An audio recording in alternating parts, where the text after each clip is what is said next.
মেরাজে যায় আল্লাহর হাবিব নূরে সাল্লে আলা ইয়া রাসূলুল্লাহ ইয়া হাবিবাল্লাহ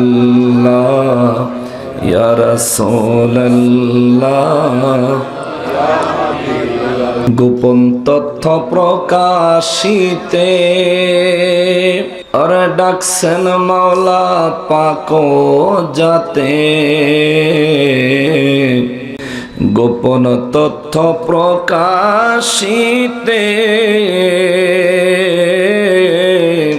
আরে ডাকছেন মাওলা পাক যাতে,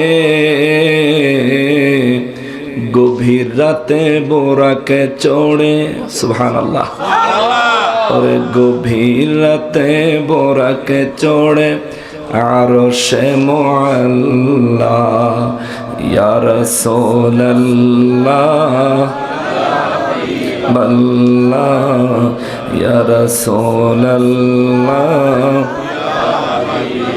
সিদরাতুল মুনতাহা ছেড়ে রফে হইলেন সওয়ার, সিদরাতুল মুনতাহা ছেড়ে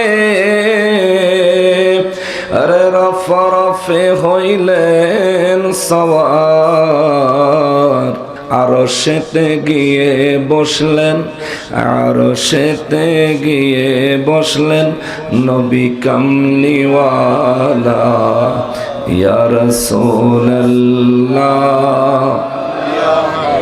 বাল্লাহ ইয়া রাসূলুল্লাহ ইয়া হাবিব। ওরে মিমের পর্দা উঠাইয়া আরে আহমদি রূপ ধরায়া সুবহানাল্লাহ। ওরে মিমের পর্দা উঠাইয়া আহমদি রূপ ধরায়া, লামা কানে দিদার দিলেন, লামা কানে দিদার দিলেন স্বয়ং আল্লাহ তাআলা ইয়া রাসূলুল্লাহ ইয়া হাবিবাল্লাহ ইয়া রাসূলুল্লাহ ইয়া হাবিবাল্লাহ। আরে আরশেতে গেলেন নবী, দেখা করলেন কাদের গনি, আরশেতে গেলেন নবী, দেখা করলেন কাদের গনি, প্রেমের খেলা খেলে মাবুদ, প্রেমের খেলা খেলে মাবুদ নবীজিরে লইয়া ইয়া রাসূলুল্লাহ ইয়া হাবিবাল্লাহ ইয়া রাসূলুল্লাহ। ওরে কোরআন আর হাদিসে বলে দয়াল নবীর প্রেম থাকিলে, কোরআন আর হাদিসে বলে আমার দয়াল নবীর প্রেম থাকিলে, নামাজ মেরাজ হবে নামাজেতে, মেরাজ হবে নামাজেতে, দয়াল নবীর ঘোষণা ইয়া রাসূলুল্লাহ ইয়া হাবিবাল্লাহ ইয়া রাসূলুল্লাহ ইয়া হাবিবাল্লাহ। আল্লাহুম্মা সাল্লি আলা সাইয়্যিদিনা মুহাম্মদ ওয়া আলা আলি সাইয়্যিদিনা।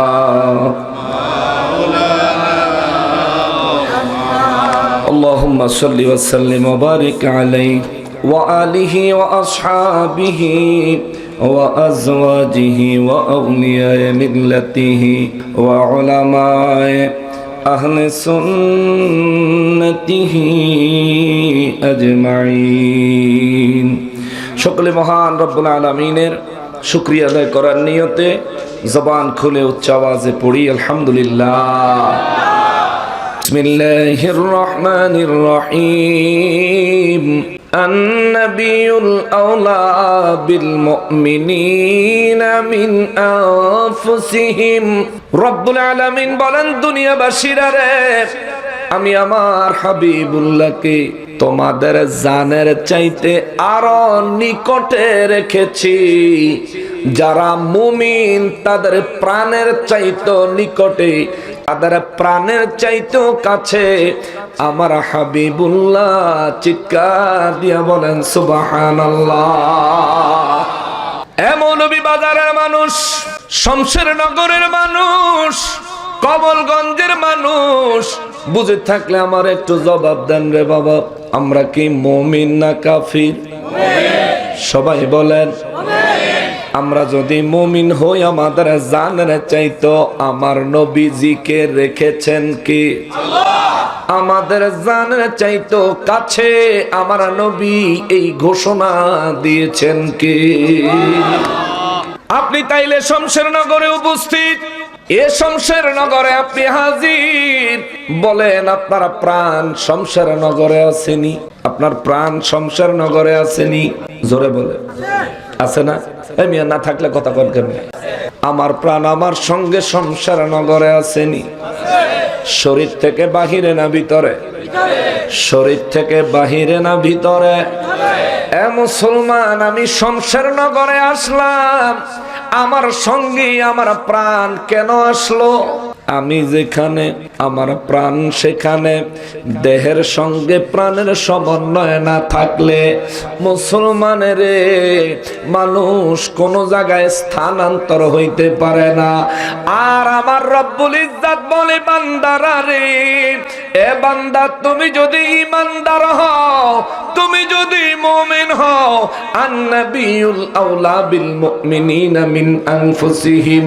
যদি তুমি মুমিন হও, যদি তুমি ঈমানওয়ালা হও, আমি আল্লাহর ঘোষণা হলো, তুমি যেখানে যাও তোমার দেহের সঙ্গে তোমার প্রাণ যেমনি ভাবে অবশ্যই সেখানে যায়। তুমি যদি ঈমানওয়ালা মুমিন হও, আমি আল্লাহ ঘোষণা দিলাম, তোমার দেহের প্রাণ দেহের মাঝে যেমন ভাবে বিদ্যমান থাকে রে, আমার হাবিবুল্লাহ তার চাইতেও উত্তম ভাবে তোমার মাঝে তোমার জানেরও জান হিসাবে বিদ্যমান উপস্থিত থাকে। চিৎকার দিয়া বলেন সুবহানাল্লাহ, আল্লাহু আকবার। যদি বলেন আপনি জিন্দা, তাইলে মানতে হবে আপনার প্রাণ আছে। যদি বলেন আপনার প্রাণ আছে, আমি জানতে চাইব আপনার ঈমান আসেনি। যদি বলেন হ্যাঁ আমার ঈমান আছে, আমি জানতে চাইব আপনি কি মুনাফিকি ঈমানদার নাকি মুমিন ঈমানদার। আপনি যদি দাবি করেন আমি মুমিন ঈমানদার, তাইলে আল্লাহ দাবি করে আন-নাবিয়ুল আওলা বিল মুমিনিনা মিন আনফুসিহিম। যদি বান্দা তুই মুমিন হও, আমি আল্লাহর ঘোষণা হলো, আমার হাবিবুল্লাহ তোর জানের চাইতেও কাছে। জোরে বলেন সুবহানাল্লাহ। আরে নবীর নতুন করে হাজির হওয়া লাগে না।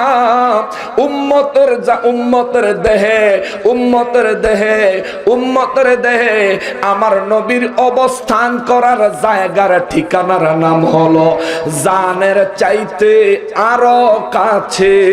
জোরে বলেন সুবহানাল্লাহ। সাহাবায়ে কেরাম জানতে চাইলেন, নবী গো, এ নবী, আল্লাহ আপনাকে জানের চাইতে আরো কাছে রাখলেন কেন? হুজুর, আপনাকে আল্লাহ জানের চাইতে আরো কাছে রাখলেন কেন? আমার আল্লাহ নিজের কথা বলতে যাইয়া বলে, আমি হলাম মানুষের ঘাড়ের শাহরগের চাইতে আরো কাছে। সুবহানাল্লাহ। ঘাড়ের শাহরগ, শাহরগ কারে কয়? যেই রগটা কেটে গেলে মানুষ মরে যায়, যেই রগ ছিঁড়ে গেলে মানুষ মরে যায়, যেই রগের রক্ত চলাচল বন্ধ হয়ে গেলে মানুষ মরে যায়। আল্লাহ কয় আমি তোমার সাহা রগের চাইতে আরো কাছে। আমার নবীকে বলেন আমার হাবিব হলো মুমিনের জানের চাইতে আরো কাছে। আল্লাহ কয় আমি তোদের সাহা রগের চাইতেও কাছে। আমি মুমিন কাফির মুনাফিক কাফির বেঈমান নাস্তিক প্রত্যেকের ঘাড়ের সাহা রগের চাইতে কাছে। কিন্তু আমার হাবিবুল্লাহ রে আমি আল্লাহ কাফের বেঈমান মুনাফিকের অন্তরে রাখি নাই। আমি আমার হাবিবুল্লাহ রে রাখছি মুমিনের জানের চাইতে আরো কাছে। শোন রে দুনিয়ার মানুষ, কোন মানুষের যদি সাহারক কেটে যায়, মারা যাওয়ার জন্য কিছুটা সময় পাবে, শরীরে রক্ত বের হবে, হাত পা চাটাচাটি করবে, ছোড়াছুড়ি করবে, তারপরে গিয়া মানুষটা মারা যাবে। কিন্তু কোন মানুষের দেহ থেকে যদি প্রাণ বের হয়ে যায়, প্রাণ বাহির হতে দেরি, মরতে দেরি হবে না। শোন, সাহারক কাটলেও মরার আগে সময় পাবি, জান বাহির হইয়া গেলে কোনো সময় পাবি না, কেননা জান বের হলেই মৌত। শোন রে বান্দারা, আমার সাথে যত নাফরমানি করবি, আমি আল্লাহ তোর তাওবার সুযোগ দিব ধ্বংস হওয়ার আগে। কিন্তু আমার হাবিবুল্লাহর সাথে কোনো নাফরমানি হইলে রে, শরীর থেকে যেমনি ভাবে প্রাণ পাখি বের হয়ে গেলে শরীর জিন্দা করার আর কোনো ওষুধ আমি দুনিয়ায় রাখি নাই। আমার হাবিবুল্লাহ যদি তোমার ঈমান থেকে বের হয়ে যায়, আমার হাবিবের ইজ্জত মর্তবা মর্যাদা যদি তোমার ঈমান থেকে বের হয়ে যায়, মনে রাখিও তোমার অন্তর থেকে ঈমান নামক নূর চিরবিদায় হয়ে যাবে।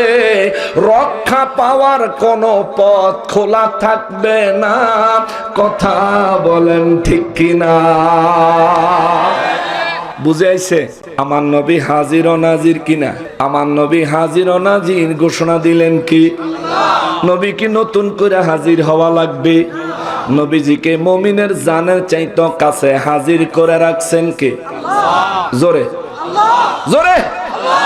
আল্লাহর পক্ষে কি সম্ভব? আল্লাহর পক্ষে কি সম্ভব? নবী কয়জন?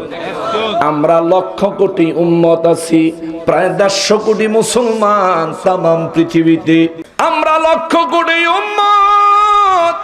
আল্লাহ কয় প্রত্যেক মুমিনের জানের চাইতে আরো নিকটে আমার নবী কয়জন? কয়জন?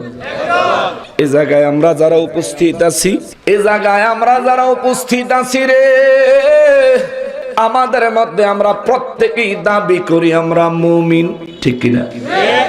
নামাজ পড়ি না আর কি।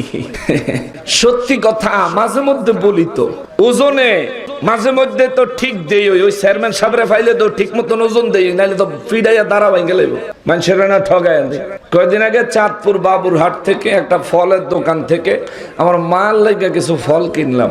দোকানদারের শুদ্ধ কথা কইয়া পরে বুঝাইলো যে হুজুর আপনি আবার আউন লাগবো, এমন জিনিস দিছি। বাসাত নিয়ে দেখি মাশাআল্লাহ কমলা ফসা, কমলা ইম্পর্টেন্ট কথা কইছে। পরে আমি বুঝছি বেটা যে কইছে আবার আউন লাগবো, ফসাটা ফেরত দিতে যাওন লাগবো। তার কথা ঠিকই আছে, তে সত্যবাদী লোক, কিন্তু আমি বুঝি নাই, আমি আহাম্ম। মুসলমানের আরে, আমার পেয়ারা নবীর উম্মতের আরে, আপনি যদি মুমিন হন, আমি যদি মুমিন হই, আমার জানের চাইতো কাছে আমার নবী বললেন আমার আল্লাহ। এবার নবীর উম্মত যদি হয় তামাম পৃথিবীতে 150 কোটি, 150 কোটির মধ্যে যদি 150 কোটি উম্মত হয়, প্রত্যেকের শরীরে একটা করে জান, ঠিক কিনা? আমার শরীরে আমার জান, ওনার শরীরে ওনার জান, ওনার শরীরে ওনার জান। আল্লাহ কয় তুমি যদি মুমিন হও নবী তোমার জানের চাইতে কাছে। আল্লাহ কয় আপনি যদি মুমিন হন নবী আপনার জানের চাইতে কাছে। আল্লাহ বলেন আপনারা যদি এক এক করে এই প্যান্ডেলের প্রত্যেকটা মানুষ সত্যিকার অর্থে যদি মুমিন হন, আল্লাহ কয় আমার হাবিবুল্লাহ তোমার জানের চাইতে কাছে, জানের চাইতে কাছে। আল্লাহ রে ওরে আল্লাহ,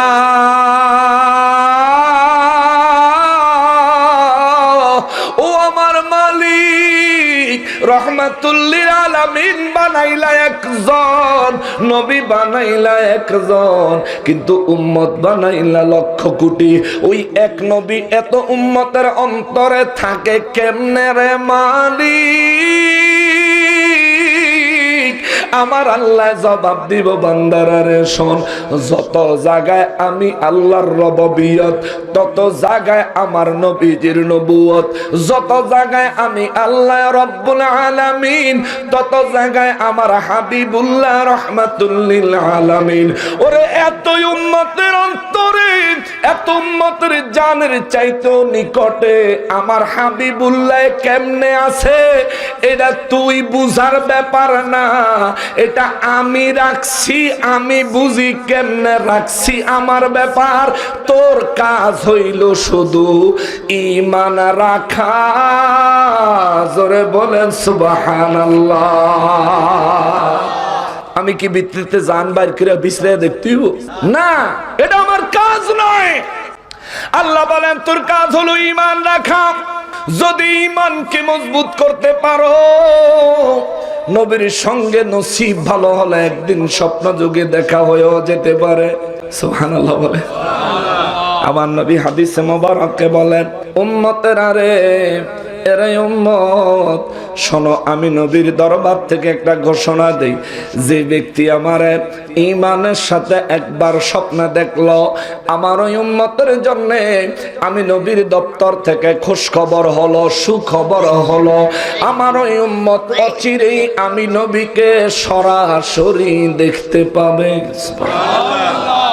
জোরে বলে সুবহানাল্লাহ, আরো জোরে বলে। নবী আমাদের জানের চাইতো কাছে।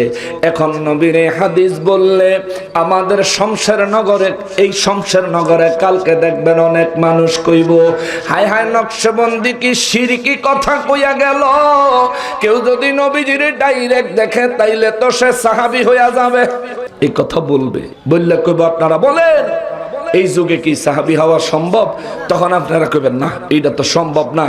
আসলেই হুদাহুদি এতটি টিহা দিয়া এই বেটারে দাওয়াত দিয়ে আইন না, এরপরে রাতটা বইরে বয়ে বয়ে হুদা হাজারে ওয়াজটি শুনলাম, কিতা কইয়া গেল, কুন্তা মাতিয়া গেল রে বা, ওইসেনি ওই সিলুডি মা তৈসেনি, কুন্তা মাতিয়া গেল ওইসেনি। আচ্ছা মাশাআল্লাহ, কিতা মাতিয়া গেল। আচ্ছা আচ্ছা আচ্ছা, যাক, এটা ভাষার গ্রামার শিখতে হবে, নাগরী ভাষা। হ্যাঁ মুসলমান রে, যে ব্যক্তি বলবে আমার নবীকে এই সময় কেউ যদি সরাসরি দেখে, ওই ব্যক্তি সাহাবী হয়ে যাবে। এই কথা যে ব্যক্তি বলবে, বুঝবেন এই ব্যক্তি আলেম না, সে একটা জাহেল। এই ব্যক্তি জ্ঞানী নয়, সে একজন মূর্খ। বলবেন হুজুর কেন?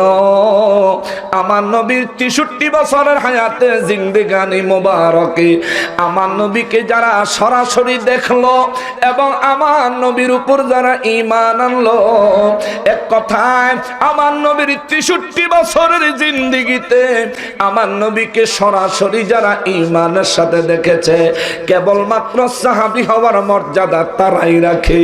আমার নবীর ইন্তেকাল মোবারকের পরে আমার নবীর কোন উম্মতের সঙ্গে যদি নবীর দিদার হয়, ও বেটা আমার নবী বলেছেন আমার সঙ্গে আমার উম্মতের অচিরেই দেখা হবে।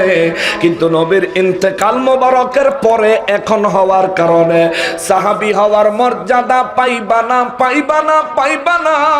তবে আমার নবী বলেছেন লা তামুসুন্নারু মুসলিমার রাআনি, যেই মুসলমান আমি নবীর ঈমানের সাথে একবার দেখলো, আমি নবী ঘোষণা দিলাম লা তামুসুন্নার, আমি নবী ঘোষণা দিলাম আমার ওই উম্মতকে জাহান্নামের আগুন স্পর্শটুকু পর্যন্ত করতে পারবে না। আল্লাহু আকবার। নবী বলছেন দেখা হবে, নবী নিজে বলছেন। এখন তুমি যুক্তি দিলে কি লাভ হইব? যুক্তি দাঁড় করাইলেই, নবীর বক্তব্যের বিরুদ্ধে যুক্তি দাঁড় করাইলেই এই মেরাজের ঘটনা দিয়া প্রমাণ। নবী বলছেন আমি মসজিদে হারাম থেকে বাইতুল্লাহ থেকে মসজিদে আকসা পর্যন্ত ভ্রমণ করেছি। তাও নবীজি কয় নাই যে আমি ভ্রমণ করছি, বরং আল্লাহ বলেছে। সুবহানাল্লাহ। আল্লাহ একবারও বলে নাই হুজুর আপনি বলেন আপনি ভ্রমণ করছেন, কিন্তু আল্লাহ বলেন সুবহান, পুত পবিত্র, মহা পবিত্র, একেবারেই পবিত্র ওই রব আমি আল্লাহ বলছি। আল্লাহ সুবহানাল্লাযী আসরা বিআবদিহি লাইলান, আল্লাহ বলেন সুবহানাল্লাযী আসরা, আমি মহা পবিত্র ওই রব্বুল আলামিন বলছি। আল্লাযী, আমি হলাম তিনি যিনি আসরা, ভ্রমণ করিয়েছি। সুবহানাল্লাহ, জোরে বলে সুবহানাল্লাহ।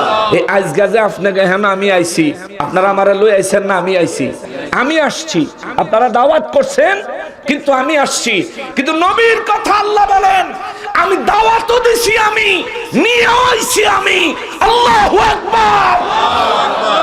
এজন্য আল্লাহ নিজের ওয়াহদানিয়তের কথা বলতে যায় বলেন কুল, হুজুর আপনি বলেন হুয়াল্লাহু আহাদ, তিনি হলেন আল্লাহ যিনি এক। সুবহানাল্লাহ বলেন, তিনি হলেন আল্লাহ যিনি এক। হুজুর এটা আপনি বলেন, কিন্তু মেরাজের কথা আল্লাহ কুল দিয়ে শুরু করে নাই।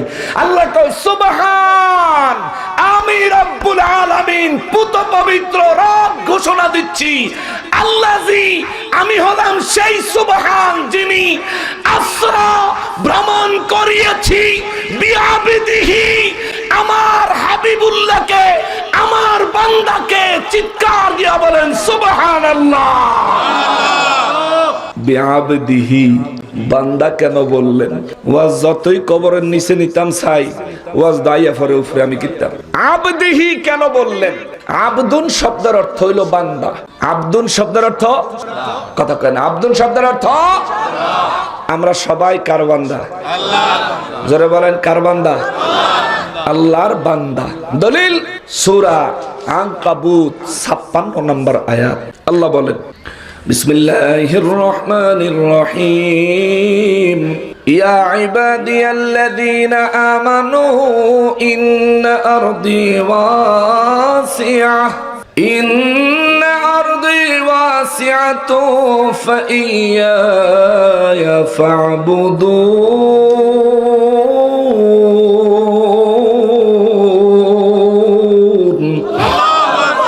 রব্বুল আলামিন বলেন ইয়া ইবাদিয়াল্লাযীনা আমানু, হে আমার ঈমানওয়ালা বান্দারা রে। সুবহানাল্লাহ। ইয়া ইবাদি, হে আমার বান্দারা, আল্লাযীনা আমানু, যারা ঈমান এনেছো। অর্থাৎ আল্লাহ ডাক দিলেন হে আমার ঈমানওয়ালা বান্দারা। আল্লাহ যে ডাক দিলেন ঈমানওয়ালা বান্দারা রে, জীবিতদেরকে ডাকলেন না মৃতদেরকে। ঈমানদার বান্দা বলে আল্লাহ যে ডাক দিলেন হে আমার ঈমানওয়ালা বান্দারা। জিন্দাদেরকে না মৃতদেরকে? জিন্দাদেরকে ডাকলেন। হুজুর প্রমাণ কি? আয়াতের পরের অংশে আসেন, রব্বুল ইজ্জত বলেন ইন্না আরদি ওয়াসিআতুন, নিশ্চয়ই আমি আল্লাহ আমার এই জমিনটাকে প্রশস্ত করে দিয়েছি। আমার এই জমিনকে প্রশস্ত করে দিয়েছি। নিশ্চয়ই আমি আল্লাহ আমার এই জমিনকে প্রশস্ত করে দিয়েছি। এই প্রশস্ত জমিন পৃথিবী মৃত ব্যক্তির জন্য দরকার না জিন্দার জন্য? মৃতের জন্য না জিন্দার জন্য? জীবন্ত ব্যক্তির জন্য। তার মানে বোঝা গেল আয়াতের শুরুতে আমার আল্লাহ ঈমানওয়ালা বান্দাদেরকে যে ডাক দিলেন, এটা নিশ্চয়ই আমার আল্লাহ জীবন্তদেরকে ডাক দিলেন। এই জীবন্তদেরকে ডাক দেওয়ার এখন পাইলাম ইশারা। এখন আপনাদেরকে ডাইরেক্ট দলিল দিচ্ছি, শোনেন। আয়াতের শেষের অংশে আল্লাহ বলেন ফাইয়া ফা'বুদুন, এ বান্দারা রে, ও আমার ঈমানওয়ালা বান্দারা, এই তামাম পৃথিবী আমার, আমি আল্লাহ এই পৃথিবীকে প্রশস্ত করেছি। ফাইয়া, সুতরাং আমার এই জন্য, ফা'বুদুন, আমি আল্লাহর নির্দেশ হলো সুতরাং তোমরা কেবল আমি আল্লাহর জন্যই ইবাদত করো। জোরে বলেন সুবহানাল্লাহ। ইবাদত করতে হবে কার? আল্লাহর। জিন্দারা করবে না মরারা? কারা করবে? তাইলে ইয়া ইবাদিয়াল্লাযিনা আমানু বলে আমার আল্লাহ ঈমানদারদেরকে, জীবন্ত ঈমানওয়ালাদেরকে ডাক দিয়েছেন। আর কোন সন্দেহ আসেনি? আছে? তবুও কেমন কেমন যেন লাগে। পরের আয়াত দিয়ে আরো ক্লিয়ার করে দিচ্ছে, শুনেন। রব্বুল আলামিন সূরা আনকাবুতের 57 নম্বর আয়াতে গিয়ে আল্লাহ বলেন, ও বান্দা, এই তামাম পৃথিবী আমি আল্লাহ প্রশস্ত করেছি, আমার ইবাদত করো কেবল আমার ওই জন্য। আমার ইবাদত করার জন্য এই তামাম পৃথিবী আমি আল্লাহ প্রশস্ত করেছি। এরপরে আল্লাহ কয়, কুল্লু নাফসিন যায়িকাতুল মাউত।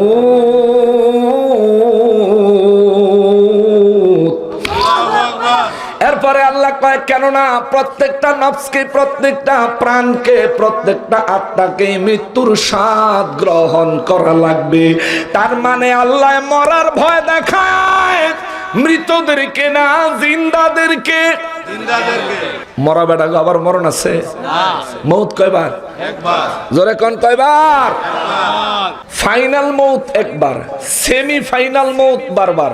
ফাইনাল মৌত একবার হওয়ার পরে আর কোন মৌত, ফাইনাল খেলার পরে আর স্টেডিয়ামে কোনো খেলা হয়নি, আবার পরের বছর ফাইনাল লেগে রেডি হয় নাকি? আল্লাহ কয় মৌত হইলো ফাইনাল মৌত, আমরা যেটাকে মৌত বুঝি, কিন্তু সেমি ফাইনাল মৌত অনেক হয়। খেলা যে আরম্ভ হয়, ফাইনাল খেলার আগে সেমিফাইনাল খেলা হয়নি? বলেন হয়নি? সিলেকশনের খেলা হয়নি? গ্রুপ সিলেকশন খেলা হয় না? আমি বুঝি না এই এই এই কি বলে ফুটবল আর ক্রিকেট, খেলার আগা মাথা কিছু বুঝি না, হুনতে হুনতে বুঝছি আর কি। সেমিফাইনাল আর হলো ফাইনাল। আচ্ছা, তো আরেকটা আছে বলে দল বাছাই করে, সিলেকশন। আচ্ছা, আল্লাহ আমাদেরকেও সেমিফাইনাল মৃত্যু দেয়। বিশ্বাস হয়নি? না, হয় না?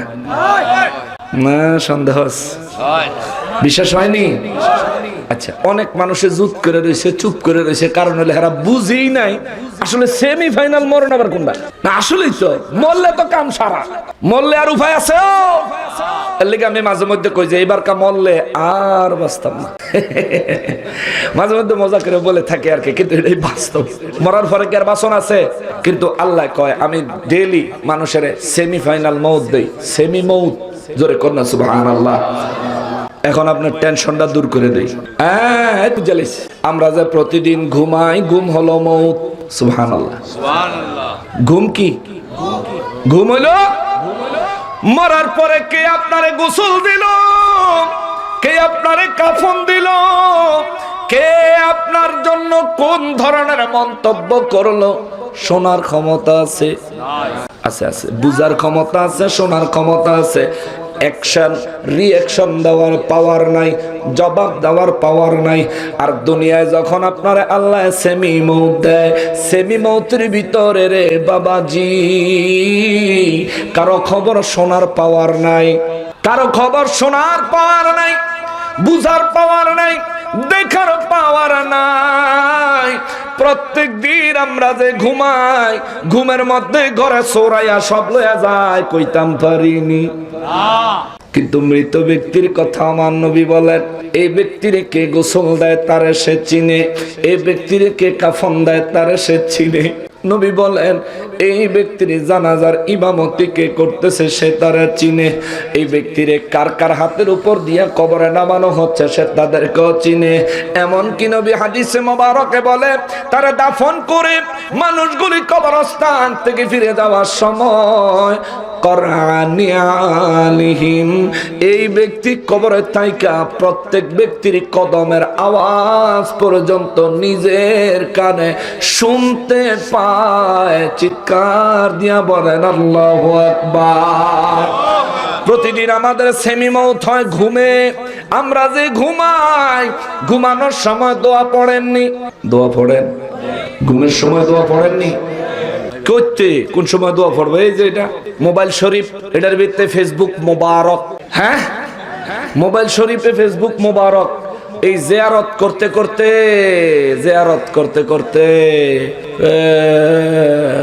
ঠিক না, বহু যুবক ফুলাফাইনের আম্মায় বাফে গিয়া রাইতে 3টা বাজে যায় দেখে ফেসবুক কে জানি কথা কয় ফোলার রুমো দৌড়ে হান্দায় দেখে আহা মোবাইল শরীফে কথা কয় আর ফুত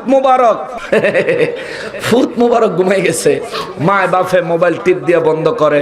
এই মোবাইল দেখতে দেখতে যারা ঘুমায় ঘুমের দোয়া পড়তে হয় মনে থাকে অথচ বাবারে এ মুসলমান, আমার আপনারা ঘুমকে আমার আল্লাহ বলেছেন সেমি মউত, মৃত্যুর সমান।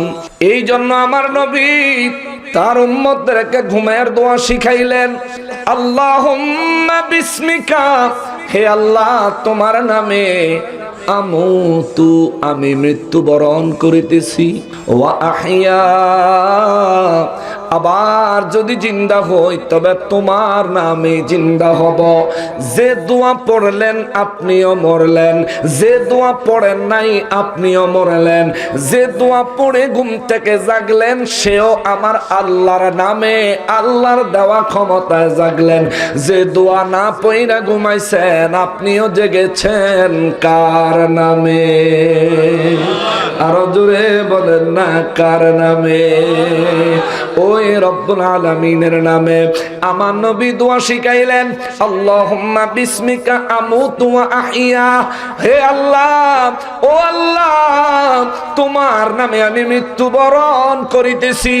এখন যদি আপনারা চিন্তা করেন হুজুর এখানে আমুতু অর্থ তো ঘুমও হইতে পারে, হবে না, কারণ ঘুমের আরবি হলো নাউমুন, মৃত্যুর আরবি হলো মাউতুন। ঘুমের আরবি হলো নাউমুন, মৃত্যুর আরবি হলো মাউতুন। আমার আল্লাহ যদি আমাদের ঘুমকে আল্লাহ ঘুম সাব্যস্ত করতেন তাইলে আমার নবী আমাদেরকে ঘুমের দোয়া শিখাইতেন আল্লাহুম্মা বিসমিকা আনুমু ওয়া আহইয়া। আল্লাহ তা না শিখায়া, আল্লাহর হাবিব তা না শিখাইয়া উম্মতরে শিখাইলো, উম্মতরে আল্লাহুম্মা বিসমিকা আমুতু ওয়া আহইয়া। এটা হলো ঘুমের দোয়া, এটা হলো ঘুমের দোয়া। কারণ ঘুম হলো সেমি মৃত্যু, সাধারণ মউত। চিৎকার দিয়া বলেন আল্লাহু আকবার। সাহাবায়ে কেরাম ঘুমের এই খবর শুনে আমার নবী রাহমাতুল লিল আলামিনকে জিজ্ঞেস করলেন, নবী গো, ও নবী, জান্নাতের ভিতরে কোন ঘুম আসেনি? সুবহানাল্লাহ, জান্নাত ঘুমাইতে চাননি? একটু ঘুমাইলে কত আরাম রে। ঘুমের তেন আরাম আর কিছু আছে?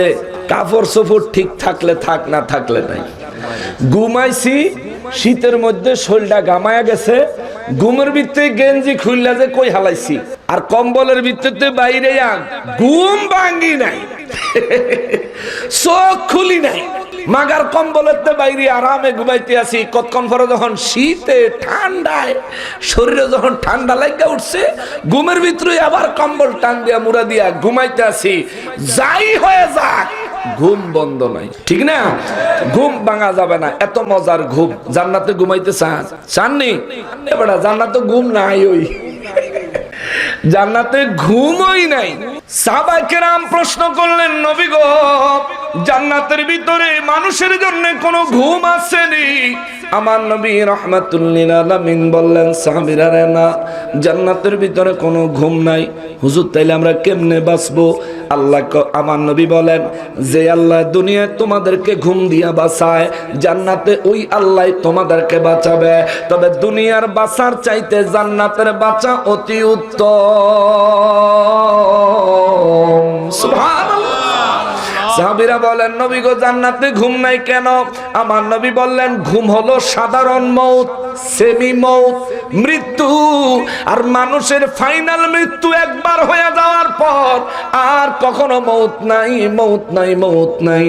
জান্নাতের জন্যও মউত নাই, জাহান্নামের জন্যও মউত নাই। জাহান্নামী শাস্তি ভোগ করবে, ধ্বংস হবে দৈনিক 5 বার, আবার তৈরি হবে, আযাব তার উপর চলতেই থাকবে। একটা দেহ একদিনে 5 বার ধ্বংস হবে, একটা দেহ একদিনে 5 বার ধ্বংস হবে। আবার আবার নতুন কইরা 5 বার তৈরি হবে রে। আল্লাহর কাছে মরণ ভিক্ষা চাইলেও লাভ হবে না, পরপারে মৃত্যুর দেখা মিলবে না। চিৎকার দিয়া বলেন আল্লাহু আকবার। এই দুনিয়ায় মউত আসে, পরকালে মউত থাকবে না কেন? কি কারণে মউত থাকবে না? সাহাবায়ে কেরাম জানতে চাইলেন, নবী গো, ও নবী, জান্নাতের মধ্যে মউত নাই, সেটা তো বুঝলাম আল্লাহর নিয়ামত গ্রহণ করার জন্য, কিন্তু জাহান্নামের ভিতরে মউত নাই কেন? সেখানে তো একজন মানুষ বারবার ধ্বংস হবে। মউত নাই কেন গো নবী, মউত নাই কেন? আমার নবী বলেন, মউত না থাকার কারণ হলো আমার রব্বুল ইজ্জত রোজ হাসরের ময়দানে মউতটাকে একটা দুম্বার সাইজের বানায়া হাজির করবে। সুবহানাল্লাহ। মউত, আল্লাহ মৃত্যুকে একটা দুম্বার সাইজ বানায়া রোজ হাসরের ময়দানে হাজির করবে। সমস্ত হাসরবাসীদের সামনে আমার আল্লাহ আজরাইল রে দিয়া এই মৃত্যুটাকে জবাই করে মৃত্যুরে মউত দিয়া দিব আমার আল্লাহ। মউতকে ধ্বংস করে দিবে আমার আল্লাহ। এরপরে আর কোনো মউত নাই, এরপরে আর কোনো মৃত্যুর দরকার নাই। এরে শমশের নগরের মানুষ,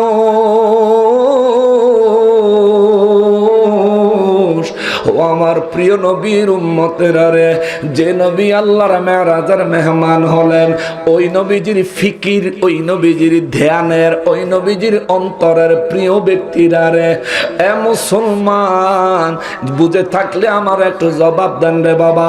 এই জায়গায় এমন একজন মানুষ আছেন নি মরণ লাগতো না? বলেন আছেন? একজনও আছেন? আমরা তো মুসলমান, আমাদের মরা লাগবে, কিন্তু যারা হিন্দু হেরার মরণ আসেনি, যারা খ্রিস্টান তারার মরণ আসেনি, যারা ইহুদি, যারা কাফের, যারা বেঈমান, যারা মুনাফিক, যারা নাস্তিক, তাদের মরণ আসেনি। এ মুসলমানের এই একটা দুনিয়া, এই একটা নিষ্ঠুর জগৎ,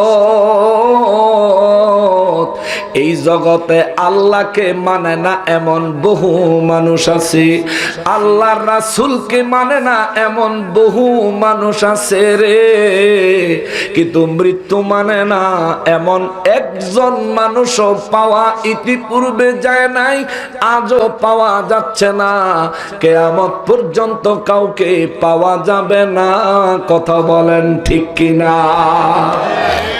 মৃত্যু হবে বিশ্বাস আছে? বলেন বিশ্বাস আছে? মৃত্যুর পরে কোথায় যাব? মৃত্যুর পরে আমাদের ঠিকানা কোথায়? জোরে বলেন, আরো জোরে বলেন। এই দুনিয়ার হায়াত আমাদের যত বড়, কবরের জিন্দেগি তারা চাইতে ছোট না বড়? সত্যি, এই দুনিয়ার হায়াত আমাদের যত বড়, কবরের জীবন আমাদের তার চাইতে ছোট না বড়? সত্যি করে বলেন, ছোট না বড়? কত বড় শোনেন হাদিসে মোবারক থেকে। সাহাবায়ে কেরাম জিজ্ঞেস করলেন, নবী গো, ও নবী, মানুষের কবর কেমন হবে গো নবী? আমার নবী বলেন, মুমিনের জন্য রিয়াজুল জান্নাহ হবে। সুবহানাল্লাহ। নবী গো, কবর জান্নাতের বাগান কেমন হবে? আমার নবী বলেন, মুমিনের কবরে জান্নাতি বিছানা পাবে। জোরে কন্যা সুবহানাল্লাহ। জান্নাতি বিছানা কি পাইতে ইচ্ছা করে না? বলেন, পাইতে কি ইচ্ছা করে না? ওরে সেখানে যদি জান্নাতি বিছানা না মিলে রে, আল্লাহর কসম, জিন্দেগি কবরের জীবন বড় কষ্টের হবে। নবী রাহমাতুল লিল আলামিন বলেন, মুমিনের জন্য কবরটা রিয়াজুল জান্নাহ হবে, কারণ মুমিন ব্যক্তি কবরে জান্নাতি পোশাক পাবে। সুবহানাল্লাহ। এই দুনিয়ায় আপনি নিজে রোজগার করেন, বাজারে একটা গেঞ্জি পছন্দ হইছে, নিজের পকেটে টাকার কিছু শর্ট আছে, 100 টাকা কম আছে, দোকানদার পরিচিত, যায়া বললেন, ভাই গেঞ্জিটা দে, টাকা আছে 200, 100 টাকার শর্ট আছে, দিয়া দি মনে আগামীকাল কিংবা 2 দিন পরে দিয়া দি মনে, গেঞ্জিটা আমারে দে রে ভাই, গেঞ্জিটা বড় পছন্দ হয়েছে। এত পছন্দ করে করে আপনার কামায়ের শ্রেষ্ঠ সম্পদ দিয়া ঈদের সময় যে দামি দামি কাপড়গুলো কিনলেন, মুসলমান বিভিন্ন অনুষ্ঠান আদিকে কেন্দ্র করে যে দামি দামি কাপড়গুলো কিনলেন, মুসলমানের যেই দিন আপনি মারা যাবেন আপনার পরনে যে কাপড়টা থাকবে রে, ওই কাপড়টাও খুইলা রাইখা দিব। যে কাপড়টা পরে আপনি মারা যাবেন ওই কাপড়টাও খুলে রেখে দিব।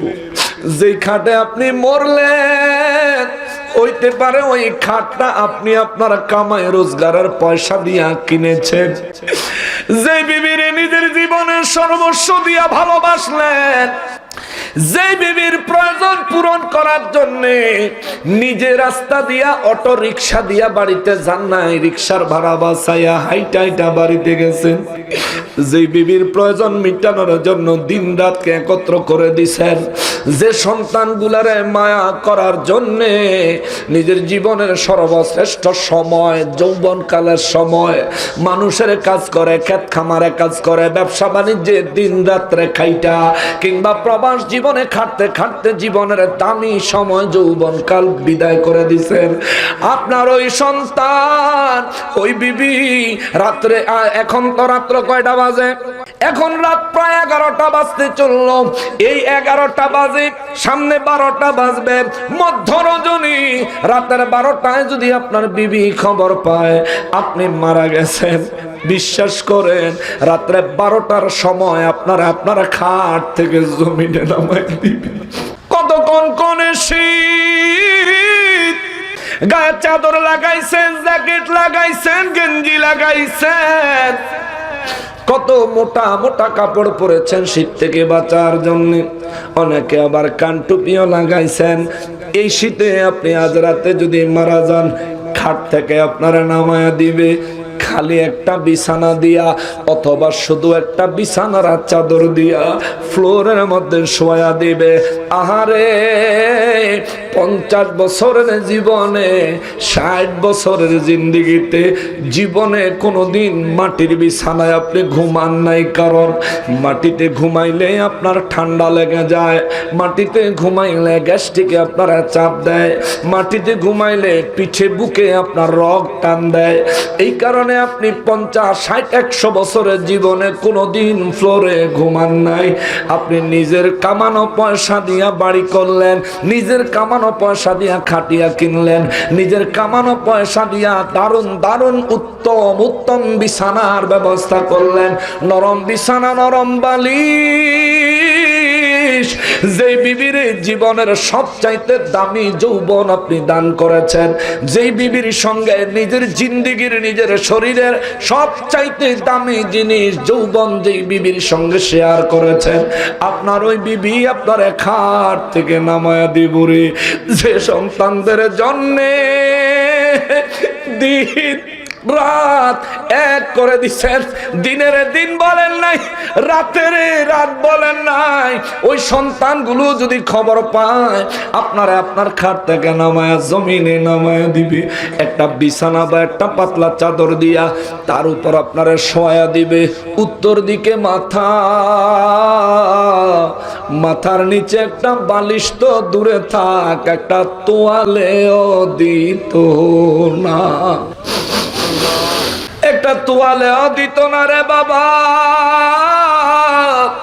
মৌত হলো বড় নির্মম সত্য, মৌত হলো বড় নির্মম সত্য। মাঝে মধ্যে গাড়ির পিছনে একটা লাইন লেখা দেখা যায়, ঘুম থেকে উঠলে সকাল, না উঠলেই পরকাল। কথাটা সত্য রে বাবা, একটা অপ্রিয় সত্য। এই সত্যটা আপনাকে মানতেই হবে, না মানলেও কিছু করার নাই। এই সত্য ঘটবেই ঘটবে, এই সত্যি ঘটবেই ঘটবে। মুসলমানের এই জন্য তো কবি সাহিত্যিকরা, মুরব্বিয়ানে কেরামেরা আগেরকার সময় গজল গাইতো, ওরে বিবি সন্তান বন্ধু বান্ধব আছে যাহারা, জনমের মতো বিদায় করে দিব তাহারা। সেই দিনে বুঝবি নবী ছাড়া আপন কেহ নাই। ওরে সেই দিনে বুঝবি নবী ছাড়া আপন কেহ না। ডাইনে বামে মাটি আমার মাটির বিছানা, ডাইনে বামে মাটি আমার। আমার মরণ হলে আমায় তোমরা ভুইলা যায় না। আমার মরণ হলে আমায় তোমরা ভুইলা যায় না। ডাইনে বামে মাটি আমার মাটির বিছানা, ডাইনে বামে মাটি আমার। হায় হায় হায় মুসলমান রে, এ মুসলমান, মৌত একটা নির্মম সত্য। মৌত আপনাকে ভাই থেকে আলাদা করে দিবে, বোন থেকে আলাদা করে দিবে, বিবির থেকে আলাদা করে দিবে, সন্তান থেকে আলাদা করে দিবে। এতদিন পর্যন্ত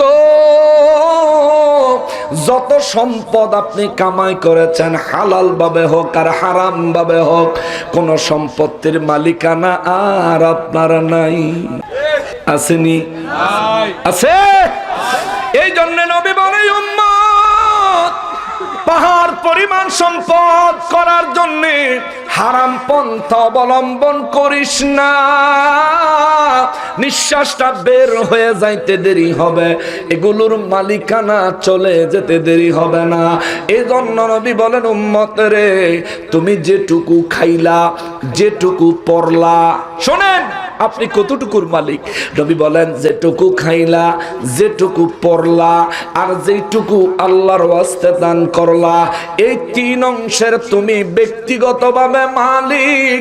আর ওই যে তোমার বিশাল বাড়ি, ওই যে তোমার বড় বড় গাড়ি, ওই যে তোমার জায়গা সম্পদ, ওই যে তোমার মার্কেট, ওই যে তোমার ব্যাংক ব্যালেন্সের টাকা পয়সা, আমার নবী বলেন এই সব কিছুর তুমি একটা দারোয়ান মাত্র, সব কিছুর তুমি একটা সিকিউরিটি মাত্র। এগুলো তুমি পাহারা দিচ্ছ, এগুলো তুমি নিরাপদে রাখতেছো তোমার জন্য না, তোমার পরবর্তী ওয়ারিসদের জন্য। কথা বলেন ঠিক কিনা? মরলে পরে সম্পদ দিব? বলেন দিব? যদি দিয়া দেয় কোনো কাজে লাগবো? জোরে বলেন। ওরে ধন সম্পদের মায় পইরা গো করলাম না বন্দিগি,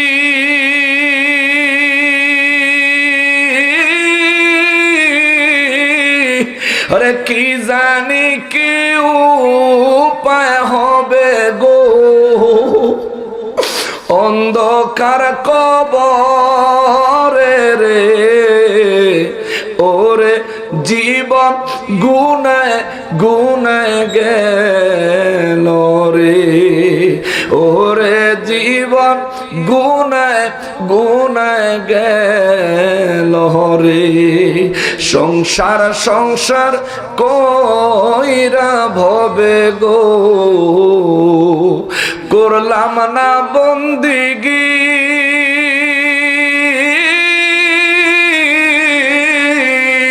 কিভাবে কাটা আইবি মনরে কবরের জিন্দিগি রে, ওরে জীবন গুনায় গুনায় গেল রে, ওরে জীবন গুনায় গুনায় গেল রে।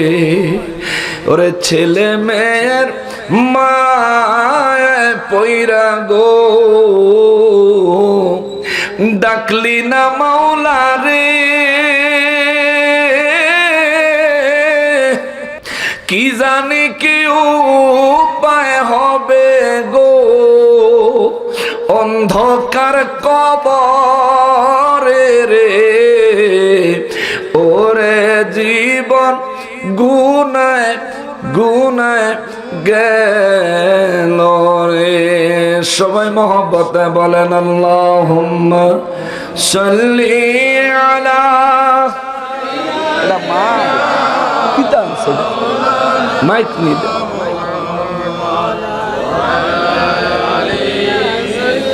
থাক থাক, আর দরকার নাই, আর দরকার নাই, যেমন আছে থাক। মহব্বতে বলেন আল্লাহুম্মা সাল্লি মাওলানা মুহাম্মদ ওয়া আলা আলি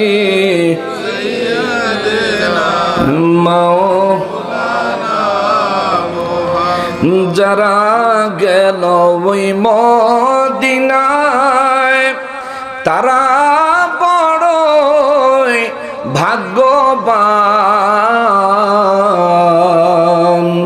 পাবে তারা নবীজির শাফাত কঠিন হাসরের ময়দান। আল্লাহুম্মা সাল্লি আলা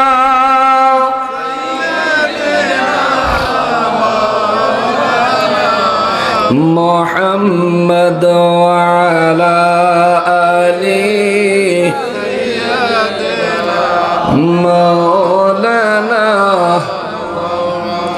বাবা জিরারে আমার, আমি কেন সূরা আনকাবুতের আয়াত কারিমার দিকে গেলাম শোনেন।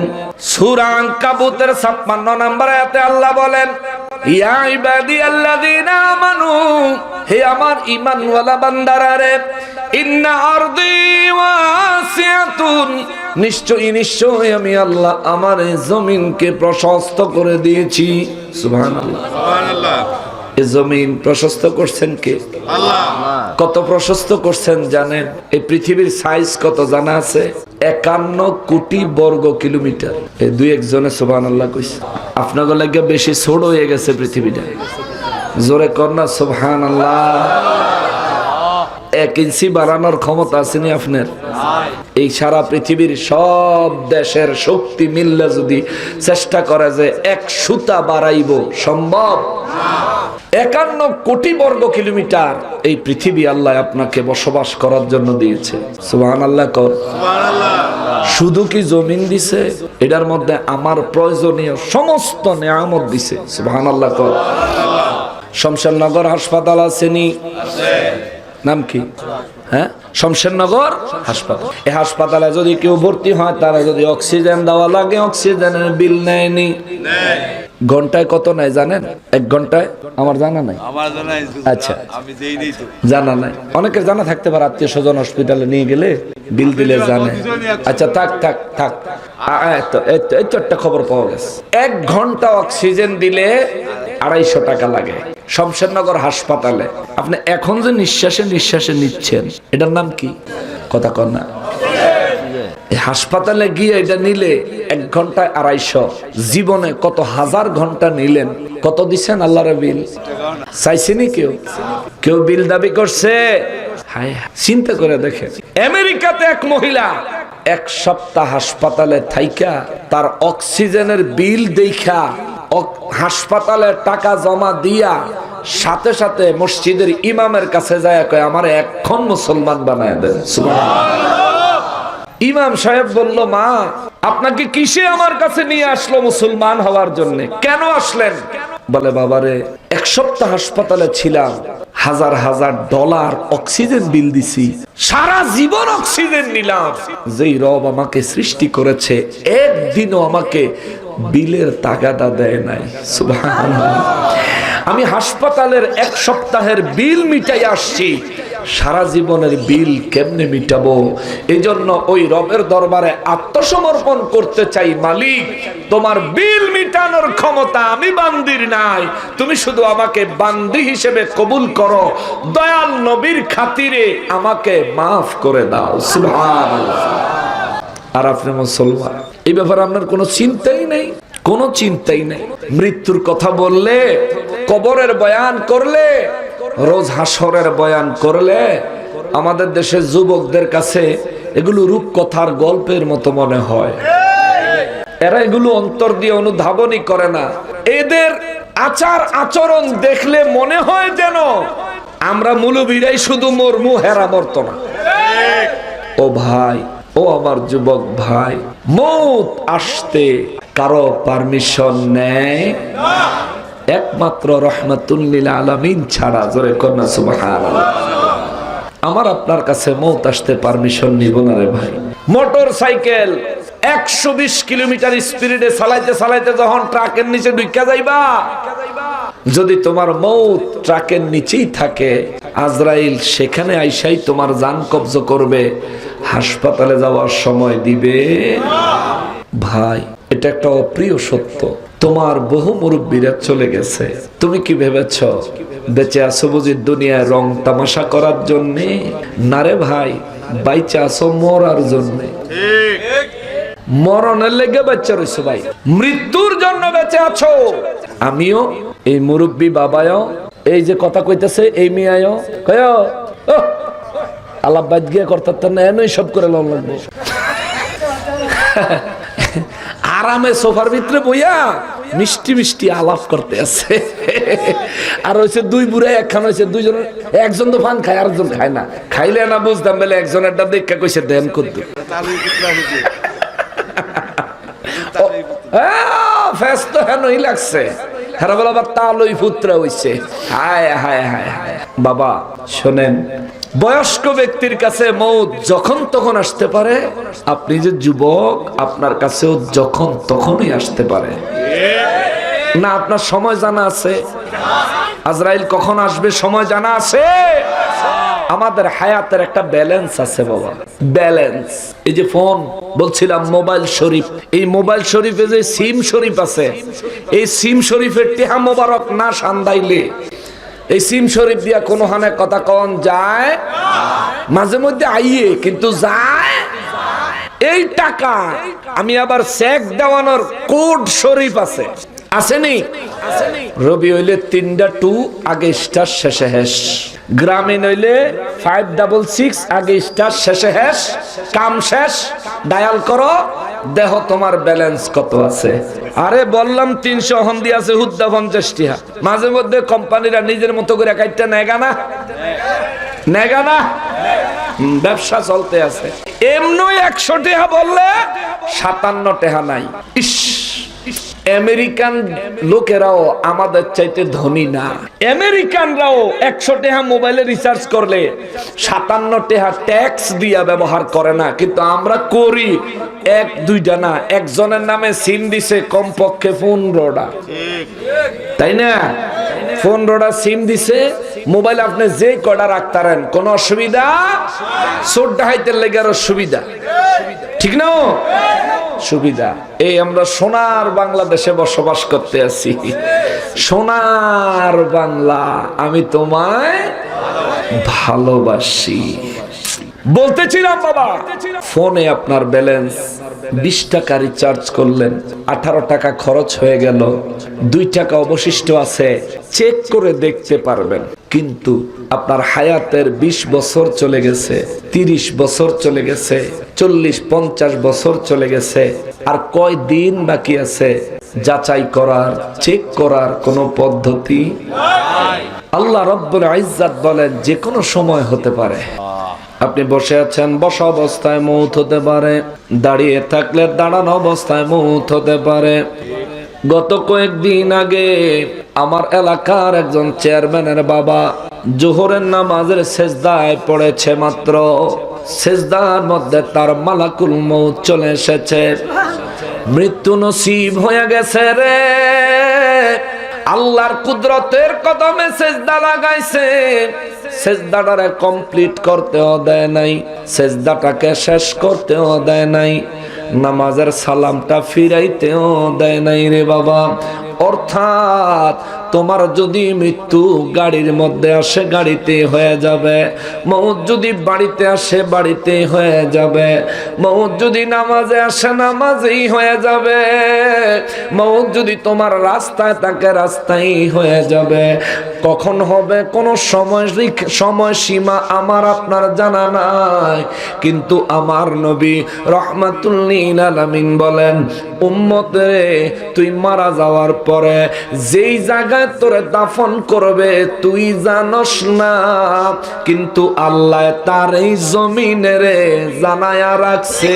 জোরে বলেন সুবহানাল্লাহ। এই জমিনের উপর আমি কত মাস্তানি করি, এই জমিনের উপর আমি কত দাপাইয়া বেড়াই, এই জমিনের উপর কত ধরনের সুযোগ সুবিধা আমি ব্যবহার করে বেড়াই, এই জমিনের উপর কত অত্যাচার অবিচার আমি করি। এতিম হইলে তার জমি ভোগ দখল করে জোর করে, আসেনি? নাই? শমশেরনগর নাই? আছে? আয় হায় রে আল্লাহ, যারা এগুলি করেন ভাই মইরেই যাইবেন, বিশ্বাস করেন। আর এগুলি থুই হই যাইবেন, ঠিক কিনা বলেন? কার লাগিয়া এতিমের সম্পদ আপনি দখল করলেন? কার লাগা মিয়া? আরে জমি তো দূরে থাক, দলিলটাও লয়ে যেতে পারতেন না, ঠিক কিনা বলেন? 3 টুকরা কাফনের চাইতে 1 সুতা কাফনের কাপড়ও বেশি নিয়ে যাইতে পারবেন না। আপনি কেন এগুলো করেন? রাস্তা বানাইতে কন্ট্রাক্টরে কন্ট্রাক্ট দিলে 2 নাম্বার খারাপ ইট দিয়া খারাপ পিচ দিয়া রাস্তা ঢালাই করে কি করে না? এই কন্ট্রাক্টরে আমার জিগাইতে মন চায়, ভাই আপনার কাফনের কাপড় পকেট টকেট বানায় রাখছেন, এই যে এত টাকা কামাইলেন পকেটে করে কিছু লয়ে যাইতেন না কেন ভাই? কোটি কোটি মানুষের কাছে আপনি ঋণী হচ্ছেন। আপনি জানেন মিয়া, রোজ হাসরের ময়দানে এক নেকির জন্য হাসরের ময়দানে কত কঠিন পরিস্থিতি হবে আপনার কি জানা আছে? শোনেন একটা হাদিসে মোবারক, নবী আমার রাহমাতুল লিল আলামিন বলেন, রোজ হাসরের ময়দানে একজন ব্যক্তি নেক আর গুনাহ মিজানে ওজন দিলে সমান সমান হয়ে যাবে। সমান, নেক সমান, গুনাহ সমান। জান্নাতের ফেরেশতারা তার দিকে তাকায় থাকবে। আল্লাহ যদি জান্নাতে নিয়ে যাইতে নির্দেশ দেয়, আমরা তারে ইজ্জতের সঙ্গে জান্নাতে নিয়ে যাব। জাহান্নামের ফেরেশতারা এই ব্যক্তির দিকে তাকায় থাকবে। আল্লাহ যদি তারে জাহান্নামে নিয়ে যাওয়ার নির্দেশ দেয়, আমরা তারা জাহান্নামে নিয়ে যাব। কিন্তু আল্লাহর পক্ষ থেকে কোনো নির্দেশনা আসে না, আল্লাহর পক্ষ থেকে কোনো নির্দেশনা আসে না রে বাবা। এই অবস্থায় ওই মানুষটা অসহায় হইয়া মিজানের কাছে দাঁড়ায়া চোখের পানি ছেড়ে ছেড়ে কাঁদতে থাকবে আর আফসোস করতে থাকবে, হায় রে আমার জীবন, 50 বছরের হায়াত পেয়েছিলাম, 60 বছরের হায়াত পেয়েছিলাম, 100 বছরের হায়াত পেয়েছিলাম। যদি আর একটা নেকি করতাম তাইলে তো একটা নেকির ওজন নেকের পাল্লা ভারী হইতো। আজ আমার কি উপায় হবে? নবী বলেন, এই চিন্তায় এই টেনশনে ওই ব্যক্তি মিজানের কাছে পেরেশান হইয়া থাকবে। আমার রব্বুল ইজ্জত কুদরত থেকে ডাক দিয়া বলবে, বান্দারে কান্দো কেন? ও আল্লাহ, নেকার গুনাহ সমান হয়ে গেছে। এ ফেরেশতারা, এই ব্যক্তির ঠিকানা কোথায় হবে? আল্লাহ গো, আপনার ফয়সালার জন্য অপেক্ষায় আছি। আল্লাহ বলবেন, আমার ফয়সালার কি প্রয়োজন? ও আল্লাহ, এই ব্যক্তির নেকার গুনাহ সমান হয়ে গেছে, আমরা জান্নাতীরা জান্নাতে নিয়ে যাই কেমনে? আপনার নির্দেশ হলো, যার নেক বেশি হবে তারা জান্নাতে নিব, আর যার গুনাহ বেশি হবে তারা যেন জাহান্নামের ফেরেশতারা নিয়ে যায়। মালিক, এই ব্যক্তি তো এমন এক পরিস্থিতিতে পড়ছে, এই ব্যক্তির নেক আর গুনাহ সমান সমান। আল্লাহ, এখন আমরা কি করব? আপনি ফয়সালা দেন। আমার আল্লাহ ডাক দিয়া কইব, এ বান্দা, ওই ব্যক্তিটা আপনিও হতে পারেন, ওই ব্যক্তিটা আমিও হতে পারি রে বাবা। নবী বলেন, আল্লাহ ডাক দিয়া কইব, বান্দারে, এ বান্দা, কি হইছে রে? আল্লাহ গো, নেক আর গুনাহ সমান সমান হয়ে গেছে। আল্লাহ বলবেন, এখন কি করবা? আল্লাহ, আমাকে কি মাফ করে দেওয়া যায় না? আল্লাহ বলবেন, কেন? আল্লাহ আপনার রহমানুর রহিম নামের খাতিরে মাফ করে দেওয়া যায় না? আল্লাহ বলবেন আজ আমি রহমানুর রহিম নই, আজ আমি কাহার। আল্লাহু আকবার। আজ আমি কাহার, আজ আমি রহমানুর রহিম নই। আল্লাহ গো আপনার গফুরুর রহিম নামের খাতিরে কি মাফ করে দেওয়া যায় না? রব্বুল আলামিন বলবেন আজ আমি কাহার, গফুরুর রহিম নই। ও আমার মালিক, ও আমার আল্লাহ, আমার নবীর খাতিরে কি আমারে মাফ করে দেওয়া যায় না? চিৎকার দিয়া বলেন সুবহানাল্লাহ। পুরা হাসরবাসী মিজানের দিকে তাকায়া থাকবে।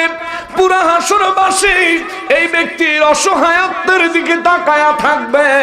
সেদিন ওই হাসরের ময়দানে আপনি উপস্থিত থাকবেন, ওই হাসরের ময়দানে আমি উপস্থিত থাকব। সেদিন আমি স্টেজে, আপনারা ফ্লোরে, এমন নয়, সবাই সমান, সবাই সমান। জমিনের উপরে মাটির জমিন তামা হয়ে যাবে, পরিস্থিতি বড় ভয়ঙ্কর হবে। মাথার অর্ধহাত উপরে সূর্য চলে আসবে, পায়ের নিচের জমিন তামায় রূপান্তর হয়ে যাবে, গায়ে কোনো কাপড় থাকবে না।